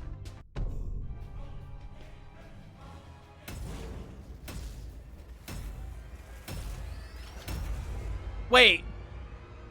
Forget what? That's like a legit good way to... That's acceptable. Varian will kind of 1v9 here, not gonna lie. It's taunt. With like, if it was a Cure Varian, I would think it's gonna be Colossal Smash or Twin Blades. But it's Cure on Tyrael, Bad Benny on the Varian, Copen on the Blaze, Dino on the Sylvanas. Captain Rex will be your Rhaegar for the side of Team Dino. Team Disciple... They've got their Scorch, Brightwing, Disciple, Hanzo, Ubi, Zeratul, Snaps, Nagram, Johanna. Battle commencing in 10 seconds. And Marinas is going to be on your Greymane. 5, 4, 3, 2, 1. Let the battle begin. We've got our Overpower for Varian level 1. Without High King's Quest, it's gonna definitely be a taunt. Ardent Restoration, Might of the Banshee Queen, Colossal Totem, Adrenaline Stim Pack. We also see your Shadow Hunter for the Zeratul, going to be invisible, Hyper Shift Brightwing. Viciousness Grave, that's a huge Jet Propulsion. Brightwing goes down first. Nagram taken down as well. A double kill over to the side of Team Dino as the black arrows from Dino will be activated, but not going to follow up for more siege into mid lane.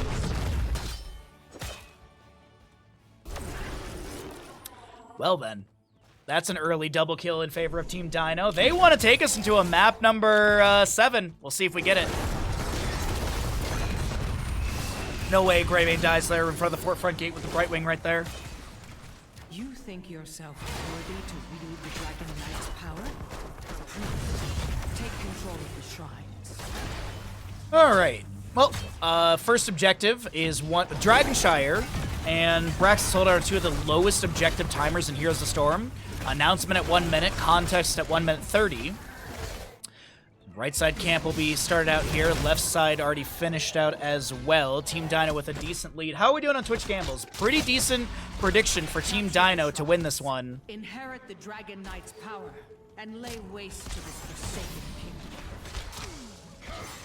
There is an argument to be made that Colossal Smash Varian with specific talents is also tank build as well. That's if you're justing and you know what you're doing, though. Marina's and Ubi so very low here. Invade onto the camp. Extremely aggressive play early on from Team Dino. Back in the day during CCL when I was casting with Justing, we used to have a series called Please Try This at Home. One time we did a episode with Andu and Varian, and I was like, oh, let's do father and son. And Justin was like, I actually have like an insane Varian thing that I want to tell people about. You go High King's Quest at level 1. You go for your Colossal Smash level 7. And then you pick up the 50% healing, like when below 50%. I believe it's Victory Rush. And literally, if you finish High King's Quest with the value of Colossal Smash and that level 7, the Varian in a 1v1 has insanely good sustainability. Like, Justing was actually 1v2ing at a point. Now, granted, this is Justing. If you don't know who Justing is, he was basically like one of the best drafters during HCC towards the end. Played for Team Octalysis, played for Team TT with Cure, actually.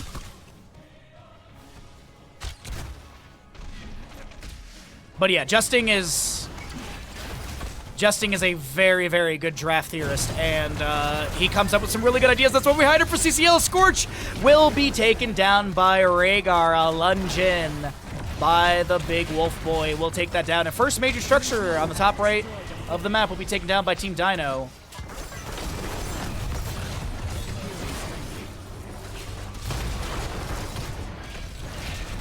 Alterac pops the objective at 1 minute? No, they don't. You're lying to me, Crush. You're trolling. Alterac's 3 minutes. It might show up on the mini-map at 1 minute, but I don't think it's contestable at until 3 minutes in game time. Blue team has destroyed a fort.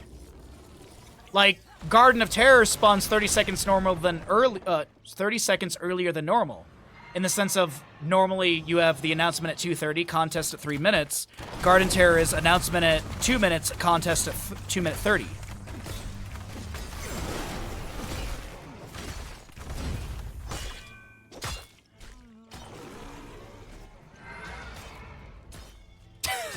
You fucking troll. You fucking troll. God dang it! Alright. You're right, but also screw you, dude. Alright, we got 10 talent here coming through soon. Faster on the side of Team Dinos. They have 4 kills to the 0 of the enemy. And realistically, Team Disciple, they gotta make something happen.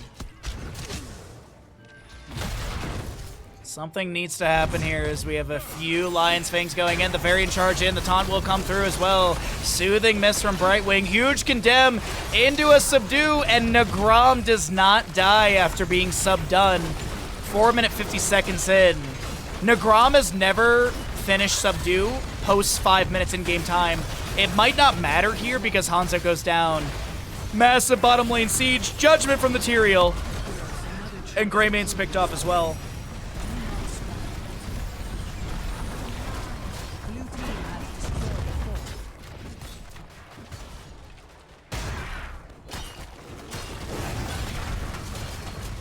Well, this is just rampant siege through bottom lane. They probably take keep here. I don't know if this is game winning. Black Arrow from Dino will be activated. Nagram really low. Face shift from Brightwing. Nagram just respawned, by the way. Zeratul coming in. He just walks through the enemy team. It condemned from Jahan. The Black Arrow from Sylvanas will expire in just a moment here. Haunting Wave thrown out. Keep will not be taken down. Hanzo charges up a Stormbow. Won't be able to chase in, but it is a decent and solid 2-level lead. Let's go ahead and listen into Team Dino comms because I want to hear what they're doing with this massive lead.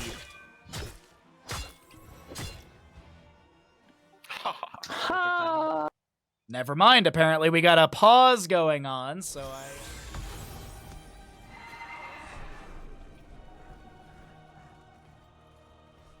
Look, it's 2 in the afternoon. I can have 1 beer at least, right? Condemned from Johanna on the camp on the right-hand side. Left side camp will be grabbed as well. We are back in the mix. The Dragon Knight will go over to the side of Team Dino. And I say we're going to jump to the comms. Let's do it now. You can clear top first Okay. and then look bottom. We wait a bit, yeah. Let's say AFK. Joe's bottom. I have to Don't walk block The it. next wave here and I will leave for bot. They don't know where I am. The only thing they can They're do. going on us, they're going on us. Actually, they're... Ah, it's all good. It would be big if we go bottom now, right? Yeah. There are 3 top 4. We do have bullet, 1 shot. Oh, it's Dragon Strike, too. I mean, Dragon is timing out. I'm just smoking the keep. We're not getting more, probably. Dragon Strike, we can keep in mind to maybe bunker. We need to hurry up. We have 20 seconds. Dragon Strike a problem ever? Can be. I mean, the Can keep is be. just... I'll disable right away. Plug up quick. Good job. Not first. Actually, silence. Okay. Nice. Cool. Yeah. The Drake is gone, yeah. We got 2 We have seconds. the hero set up. We have the hero set up. Sarah me. I Sarah use Blinks. Dragon's The right side more. It's on there. Oh, close. I'm ready for judgment. Okay, going now. Joe is up in 7. Actually, I hate it. Now, if we don't get a kill. maybe.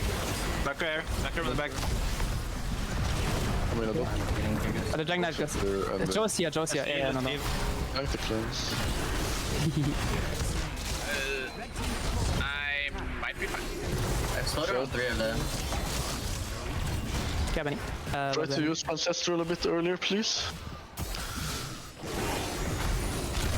We'll let them talk about their timings on Ancestral. I'm not gonna lie, Chad. I legit thought we were about to be done. I thought that was gonna be a 7-minute 30 core. I legit thought we were about to see one of the fastest games in 2025 of Here's the Storm. We don't. As the members of Team Disciple are able to defend their core for the time being, they're gonna get 13 talent here in just a moment. I thought Team Disciple was gonna have that, and I was going to be like, Jesus Christ, dude.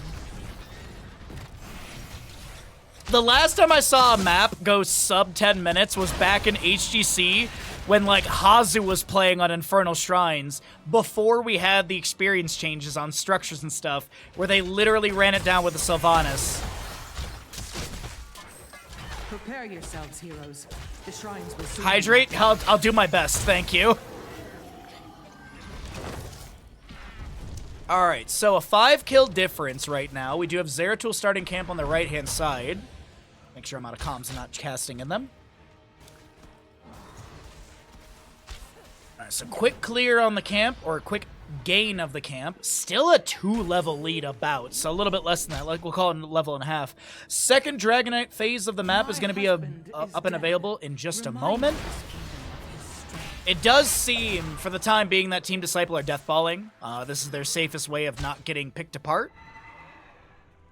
Especially without 16 talent here, which is very close for the enemy. Hanzo gets a couple more Stormbows, hits into the front gate of top lane. Tyrael shows bottom. By the way, for those watching, that was a really good example. Johanna was playing the lowest in the lane, Greymane above that, and Brightwing above that. There's almost like layers to how they were positioning. If you actually go back and watch that moment right there, Snaps was the furthest one in the lane. Greymane, who has mobility, is in the middle, and then Brightwing needing to be the safest. That's going to be Dragon Strike from Hanzo. Blessed Shield from Johanna into a condemn! And Dino lives? Dino lives with 69 HP? I'm sorry. I got no horse in this race except for more Heroes games, but that is tilting for Team Disciple. That has got to be so tilting to be that close to it. Cure on the Tyrael will grab the Sun Shrine. Varian was in position for mid, but Zeratul makes it to bottom, cancels out the channel potential, and Varian gets a globe from the camp on the left-hand side. Bottom lane wave pushed in. Johanna steps up for the Condemn. Half a level to go for 16 on the right side. Sylvanas. Like, 16 is actually massive for specifically Zeratul. Brightwing gets Critterize. Dragonite will go over to the side of Team Dino in the end, though.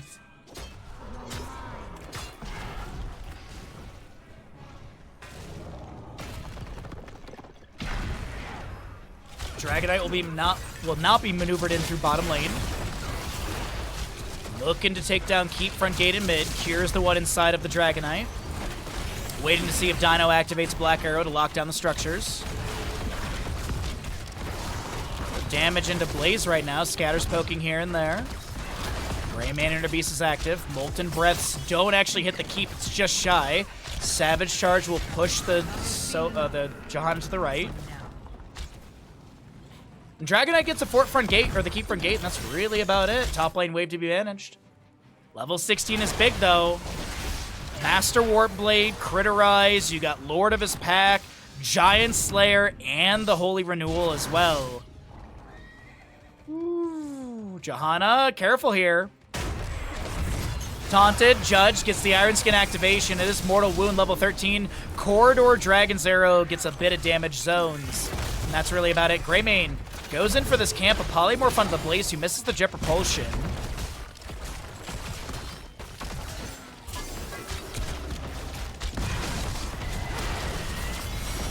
Fight over this camp. Zeratul looking for a blink into the backline. He's going to be able to get it. Condemn from Johanna and Sister will come through. And that's Johanna going down. Brightwing, Hanzo look to back away. Dino wants to chase in for more damage. It looks like we're about 13 minutes in. Earth Grasp Totem. Zeratul dips, dives, and dodges around, but they need a miracle play right now to stop the map number 7 potential. Taunt, that's it. We're going to game 7.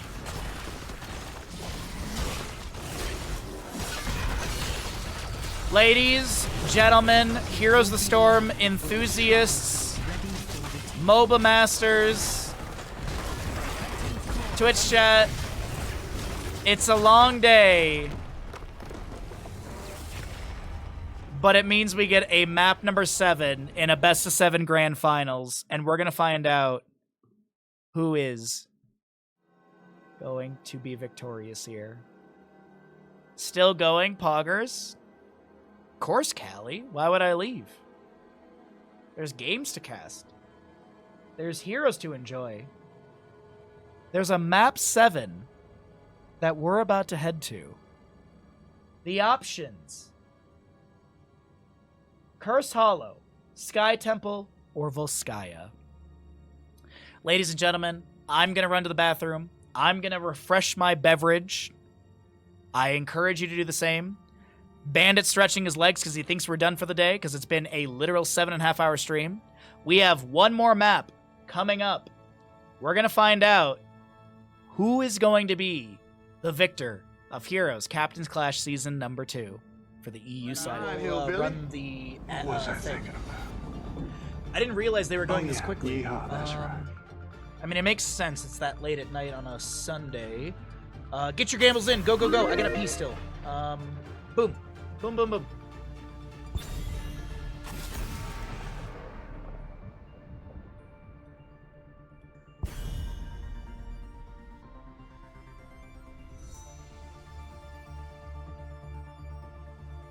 Yesterday was Taco Bell, today is pizza. You need to eat my dude. Less than 3. Money for you.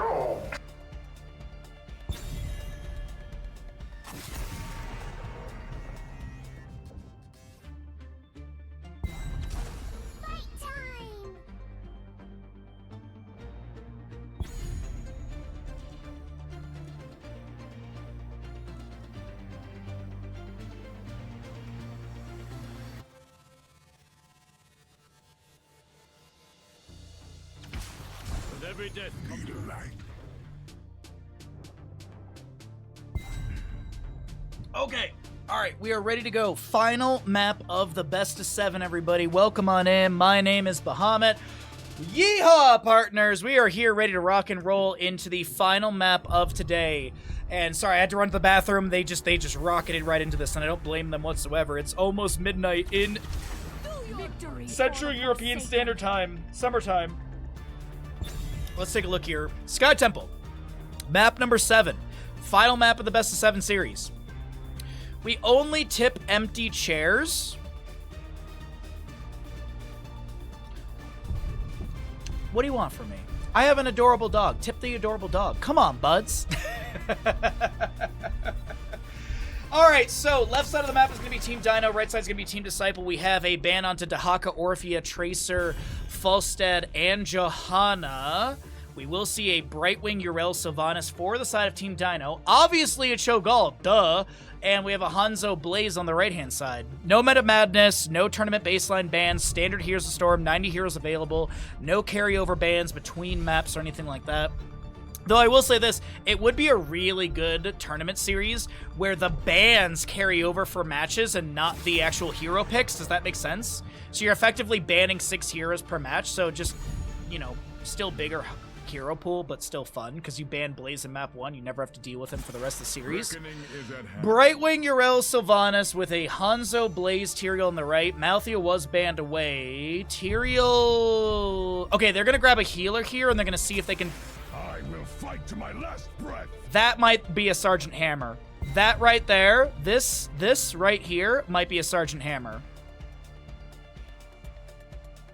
The tip? What tip? What tip? Huh? What are you talking about?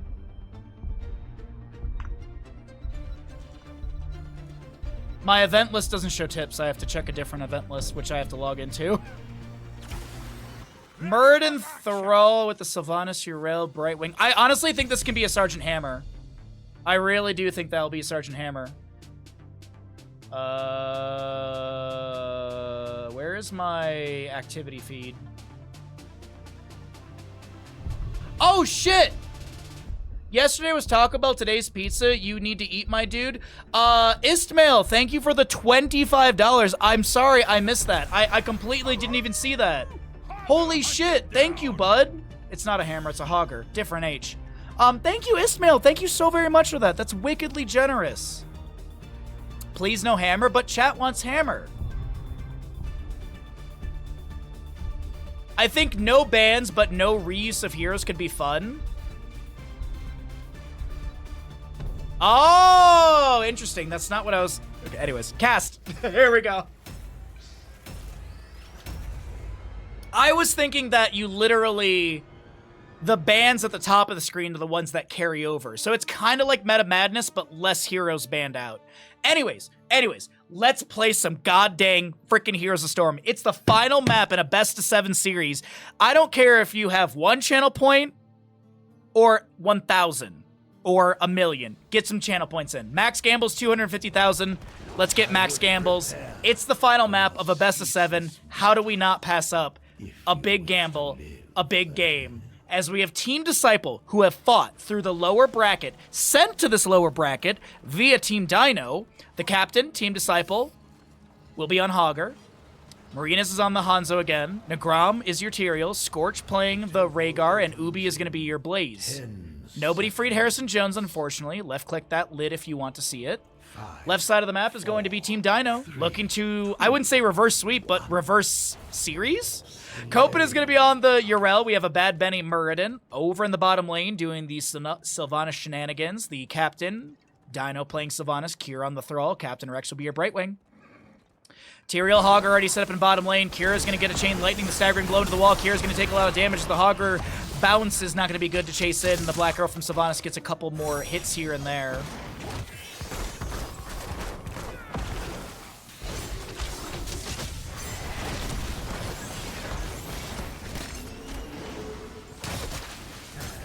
In Game 7 match, you'd have 30 heroes left in the last match to pick from.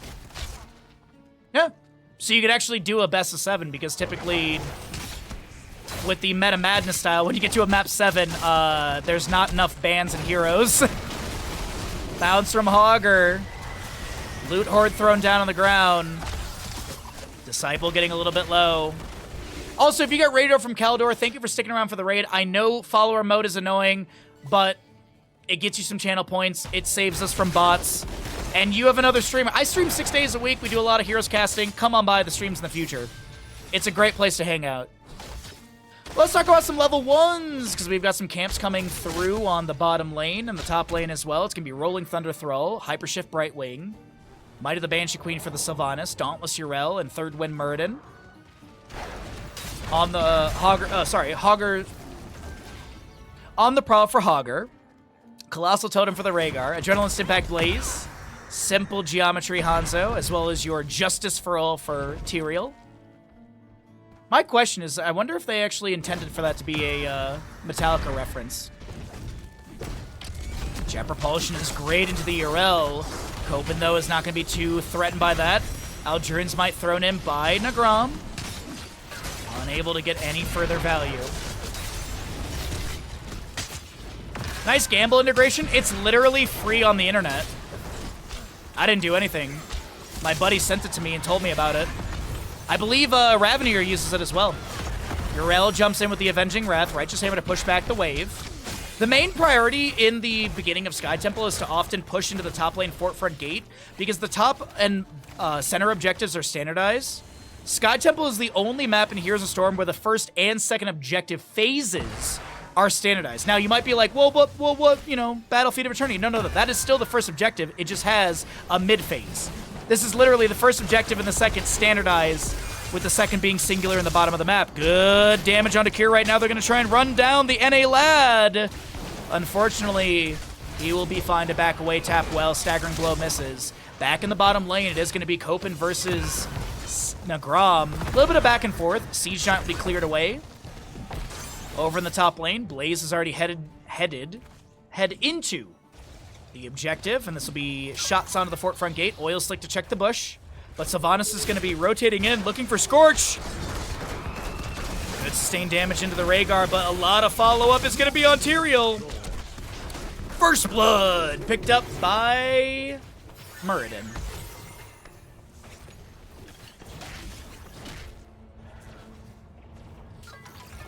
That's true, Forget What. It is. Phase shift into the top lane. Unfortunately, a Polymorph will be at the tail end of Blaze's disengage, so no kill into him. Hanzo Symbol Geometry on 12 stacks already. Picks up actually a couple more right there in the disengage of the enemy. Level 7, faster on the left-hand side of Team Dino with their extra kill. Ferala has his Wind Fury active and backs away. Top shots. Oh, get the top lane key fort down to about 50%. For some reason, I thought I saw the fort going down, but that just shows how tired I am. I got like 5-6 hours of sleep last night, and I've been casting for almost 8 hours straight. Purification at level 7 for your Rhaegar. It is going to be full on the prowl, Hoggers, Joggers, with the Seeing Red for our Knoll, as we often do see. Hey, Swift Retribution! Hanzo gets to attack 25% faster. 20%, yeah, 25% faster. But also, like, Blaze value, Hogger auto attacks, Rhaegar auto attacks. Like, I mean, it all works out. Divine Steed, Hand of Freedom. We do have the Festering Wound, so we'll probably see Windrunner for level 13 for the Sylvanas as well. Just skimming some talents to see if there's anything of note right now. Next objective, as I mentioned, will be the second, and it'll be in the bottom of the map. Tyrael unable to invade onto Siege Giants. Disciple does tag the boss for a second, but leashes it and lets it go.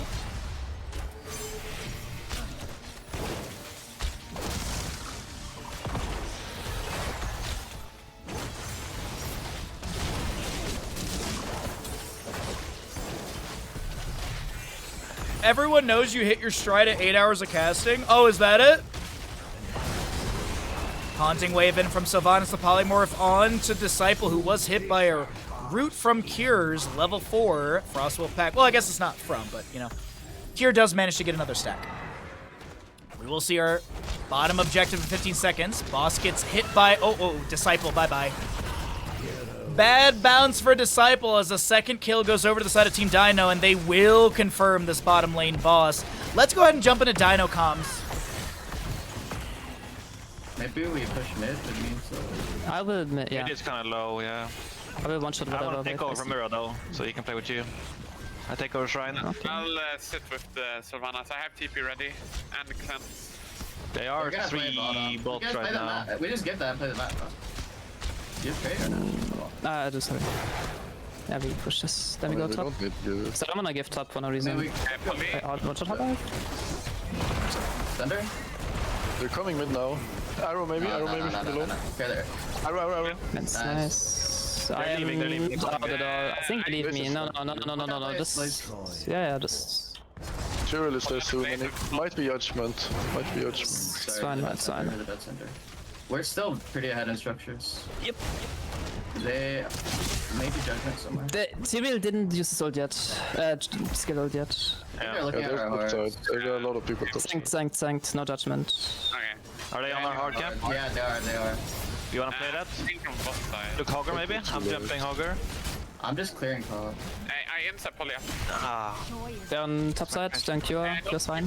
Top is good, huh? Top is diveable, top is... Yeah. Yeah, Hogger's stuck. Yeah, can we run them down here? I'm with Yeah. the tanks on the flank. Not with the They have Sank. I can maybe interrupt the. I'm on Hanzo right now. Hanzo no jump, Hanzo no jump. Poly on Honzo. no close. Hitting bunker, back to bunker. How is scary? They're gonna It's tank. bad. Interrupt. Stop it. Big. Nah, we don't care. I think. I have Thunder Maybe. now. Poly on the poly. Oh, Thunder, They will have Sank soon again. anyone. Okay. Yeah. Okay. Back. Oh no. Hanzo's 1 HP. I don't have anything yet. I'm alive. Maybe. No, I missed it. Okay, I am alive. Guiding. Oh no, we good. Okay. We take Man, this. that's no one die there. It's not Yeah, so- I need trees. We'll let them figure out what they want to adjust in the next engagement, but gosh, dude, that was such a close moment. That was so good. We were so close to seeing just an absolute barrage of kills and deaths and such, but no. A lot of saving. Somehow Hanzo lives with like 110 HP. Top lane engagement burns a lot of abilities, but nothing to be achieved off of those outside of maybe, I guess you pulled some abilities from the enemies, but they also pulled from you, so a little bit of a trade on that one. You heard them talking about the level 10 for Tyrael will be Sanctification, Dragon's Arrow, Bunker, Ancestor Healing, Shockwave. Avatar, Ardent Defender, Wailing Arrow, Blink Heal, and your Sundering from Cure, who I swear to God he got like 3 Sunderings during the last fight. More so 2, but still. 70-second cooldown, able to get 2 off. That's a really long engagement. All I've learned today is that hot streamers don't sleep. Yeah, how else are we going to support the best MOBA out there? There's only like 3 casters of them. There's more than 3 of us. There's like 20 Heroes of Stormcasters. None of us can sleep. We gotta keep covering games for you all. Dragon's Arrow finds purchase into the mid lane. Hogger goes down. Sylvanas actually gets the kill. I think the Dragon's Arrow was trying to create space for Hogger to back away, but it does not work out whatsoever, any way, shape, or form. And shots continue to fire out. Team Dino, they were down, and they may just literally take this series. It's not a reverse sweep, but damn near close enough to it. Ancestral into Nagram is good. Benny is a little bit low. Oh, Marinas might jump in for a potential chase. Rhaegar lunges in. The Avatar gets activated. Nagram trying to chase in as well. It is going to be the Sword of Justice at level 13, so the double teleport for Tyrael. No holy ground as we do have Tyrael trying to back away. There's going to be a great route onto Hanzo. Marinas is trying to back away. Chain Lightning takes them down. Bonk. Meanwhile, Rhaegar falls, and it seems like the members of Team Disciple are just falling apart in map number 7. Was it all a bait? Was it just a really good turnaround series? I don't know, but right now, it's Team Disciple with their backs against the wall. I guess backs against the keeps, as they have 3 keeps available. All forts have been taken down. Bottom shots will be triggered onto bottom lane keep front gate. That will get the entire keep front gate, probably like 25% of the major structure.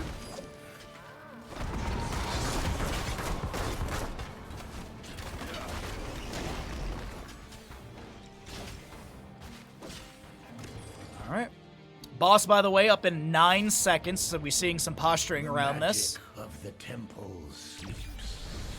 Where's my vision button? There it is. Tyrael trying to back away. There's a few enemies collapsing. The sundering is amazing. The Dragon's Arrow. Now this is pod racing. Wait, Muradin, how are you over here? Muradin's fine. Boss is grabbed again. It's the Team Dino show. I am not seeing much. Wait, Sanctification, Wailing Arrow. Wait, what? Bunker comes down from Blaze, the Staggering Blow from Hogger. They're down 16 talent here. They get the Ancestral onto the Grum. Yrel jumps in with the Avenging Wrath. Rhaegar lunges in. Yrel's the one to go down. Muradin falls as well. What is this? Without 16 talent here. They pick it up in the middle of the boss claw. And Kira's being run at. He gets the finisher from... What is this? Jesus Christ. Hogger gets the most insane bounce angle ever. Jet Propulsion Polymorph mid-collision. Scatter off the forefront gate is insane. What?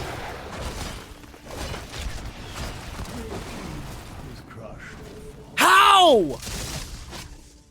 How did they come out on top with 3 kills? And a ball. What? Jesus Christ, dude. We gotta listen to comms.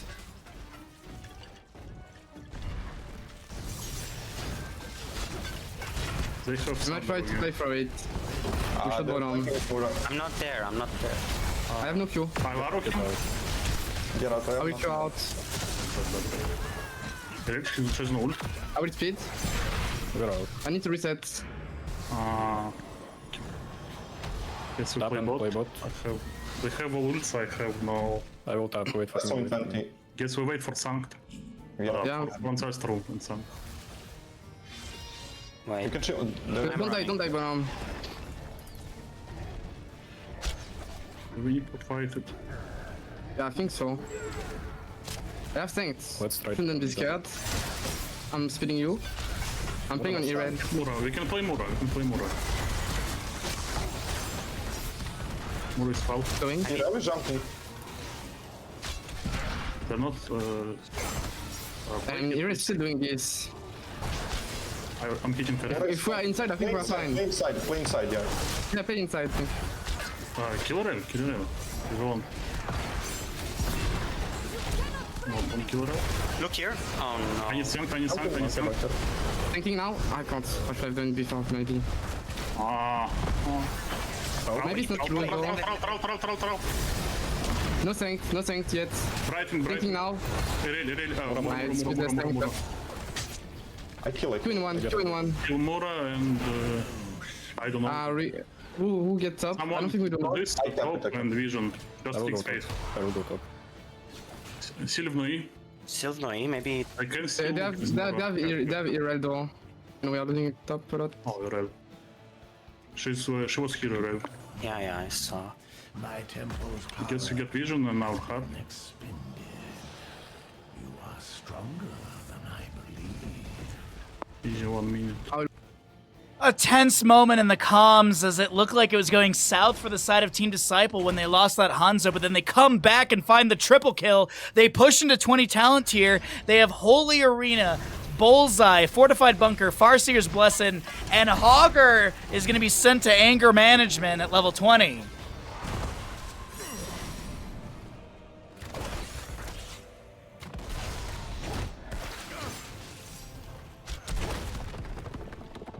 Woo! I am so nervous for the players. I really am. Oh, Jesus. All right, top lane wave is pushing in. Hogger looking to shove bottom. Tyrael got a bit in mid as well. 3/4 of a level to go for 20 talent here. 1:18 on boss. Definitely enough time for Team Dino to be able to get their level 20 as well. For those that may have come to the stream late, this is map 7 of a best of 7 series. It all comes down to this. We're keeps to keep. Albeit, bottom lane keep on the side of Team Disciple sits at 830 HP, whereas all 3 keeps on Team Dino have most of their keep front gates except for bottom. Oh, this is double objective, mid and top. We have Wind Rush for Thrall, 80-second cooldown. Invisible Friends. Woo, we have Withering Barrage for the Sylvanas, Seraphim, Yrel, and Rewind Muradin. I'm going to pull away the talents here as Muradin is set up for some anchoring. Vision will be granted. Muradin will be seen, I think, towards the end of that, possibly. No, he's literally right here. Oh, now he's going to show. Eldruin's Might goes in. Once again, Muradin trying to find a deep flank, but it's very obvious since he's going to go get Vision. Bad Benny does like to do his wraparounds, and there's the... yep, Disciple is the high side anchoring with that staggering blow. Ubi will cycle in. Disciple trying to stay on the point. If 2 enemies are on points, then it neutralizes. No shots to be had. Bad Benny jumps in. Stormbolt cleansed by the Rhaegar. Rewind activated. Dragon's Arrow finds a purchase onto 2 members. Sanctification, Holy Arena for the damage buff. Bad Benny's the target. The sword comes out from Thrall. We will see an Ancestor Healing onto one of the members of Team Disciple. The Farseer's Blessing gets the secondary health bar. Disciple goes in a little deep. There's going to be a staggering blow from Yrel. Sorry, Righteous Hammer from Yrel. Sets up the kill into Hogger. No, can they take down Bad Benny? They can! It's a 1-for-1!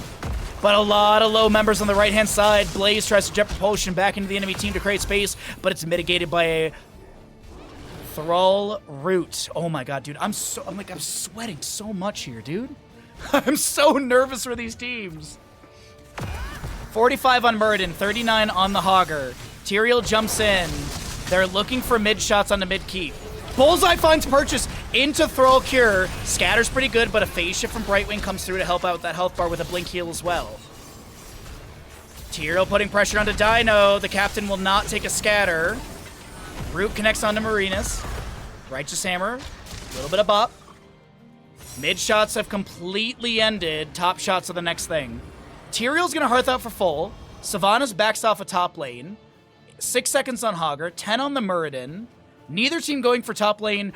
Boss and bottom. Both teams are going for boss and bottom. Tyrael's up 4 seconds on a Sanctification, and he's about to arrive as well.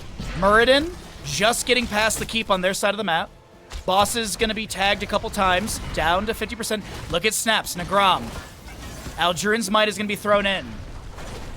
No activation on the teleport. Yrel and Sylvanas looking for a flank. Dragon's Arrow will be ripped into the bullseye. They want to take down Dino, but the Will of Forsaken will be activated. Righteous Hammer pushes back the Blaze. The Snark from Thrall will be coming through. Natural agility over the wall from Hanzo. As Bad Benny needs to Dwarf Toss away. Hogger bounce is not good. He cancels. Boss is fully leashed. Top lane objective. Full shots available. Hasn't even been touched by the enemy.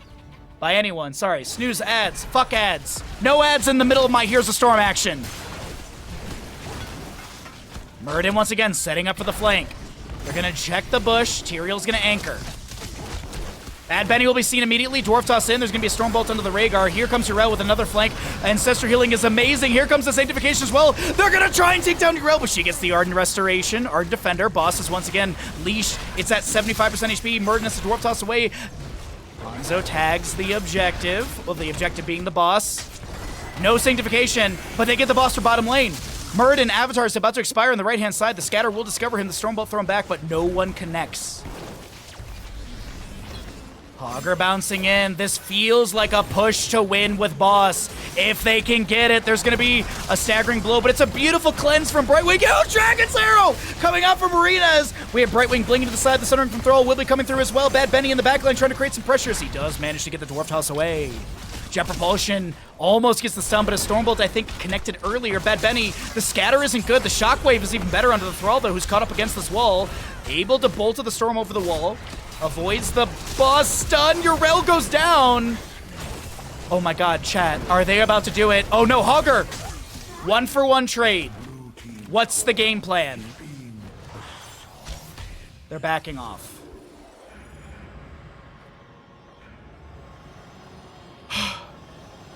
Bottom keep, last time I looked, was 830 on HP, and it still remains to be so. Mid keep is sitting around 3,550. Top keep has no gate, and Muradin's already on the point as he's respawn. Sorry. He didn't get dropped. That was Yrel. God, Forsaken. Such a long day. It's my action. I want it now. JG Wentworth? Bad Benny is giga split from his team, but he has the mobility to back away just fine. Sylvanas, what are we doing? Oh, Dino's gonna do Dino things. Gonna go sneak a bottom lane keep. Let's see, how are we doing on top temple shots? So that's easy bottom lane keep. No Windrunner, but it was still fine. Top keep will be at like 10% HP, somewhere in this ballpark. Oh, I was close. Subsides. Find something else to fight over. Oh my god, chat, I can't believe it. Top lane wave being pushed up a bit. I don't think they're gonna commit on the side of Team Disciple for a full siege onto the keep. Or are they? Muradin may have shown in mid lane, so they know it's a 5v4 push. No, Muradin is legitimately showing grabbing vision. Bad Benny, what are you doing? I'm sorry, what is going, like... It's like giga apparent he's not with the team. But they don't lose their keep, so I guess it'll work. Oh, Totem, really good. Discovers Bad Benny. Safe retreat. Hogger activates Hog Wild. Mitigates any sort of CC. Camp does get cleared away, doesn't confirm the structure. I will point out, we have back-to-back double temple phase, top and center. Boss is up in 2 minutes, less.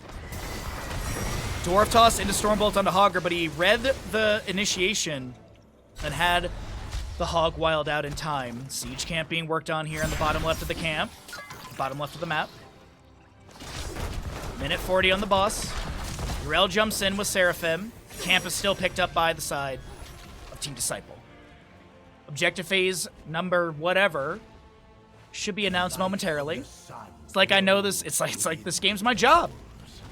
Siege Giants grab. I'm just watching boss timer. Minute 20. It'll be up at 24 minutes, about 45 seconds in game time. If you want to track on your Dragon's Arrow onto Cure will be just a casual. Bullseye does find purchase though. Jet Propulsion from Blaze is really good. I don't think they're trying to like slow push through bottom to win. But Bad Benny is literally in Africa doing... I guess he's going to get mid shots and confirm mid keep. Like, I guess, but Bad Benny might be dead here. No, he's not. So Urel is in top lane. This is a 4v5. Sylvanas is showing in bottom. It's a 3v5. Blaze... Muradin's dead. Temple shots in top lane might actually win. They need to go deal with that. Sylvanas is going to go backdoor.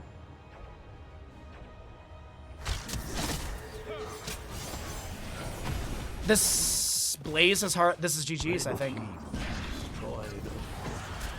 I think this is GG's. Hanzo's back. Wait, no! No! Dino!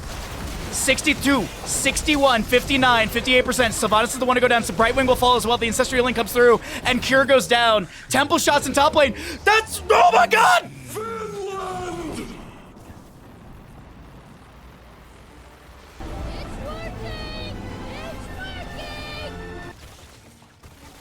Oh my god! Team Dino, take us to a map number 7 and get shut down by Team Disciple in a map number 7. G fucking G! The best of 7 we've seen in 2025, period.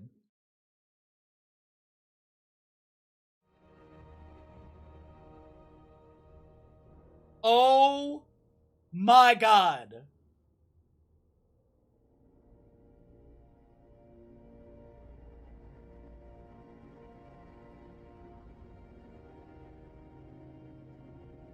I want to thank every single one of you for watching my channel.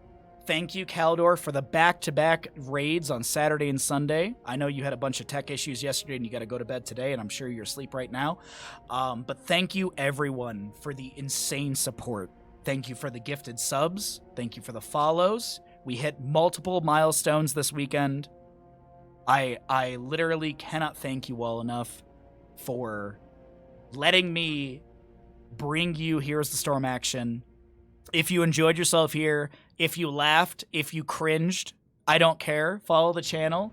Support more Heroes of Storm casters in the community. I stream 6 days a week. We bring you great Heroes of Storm action. We bring you a ton of fun. But that right there is Heroes Captains Clash Season 2 in EU going over to Team Disciple. GG. Well played.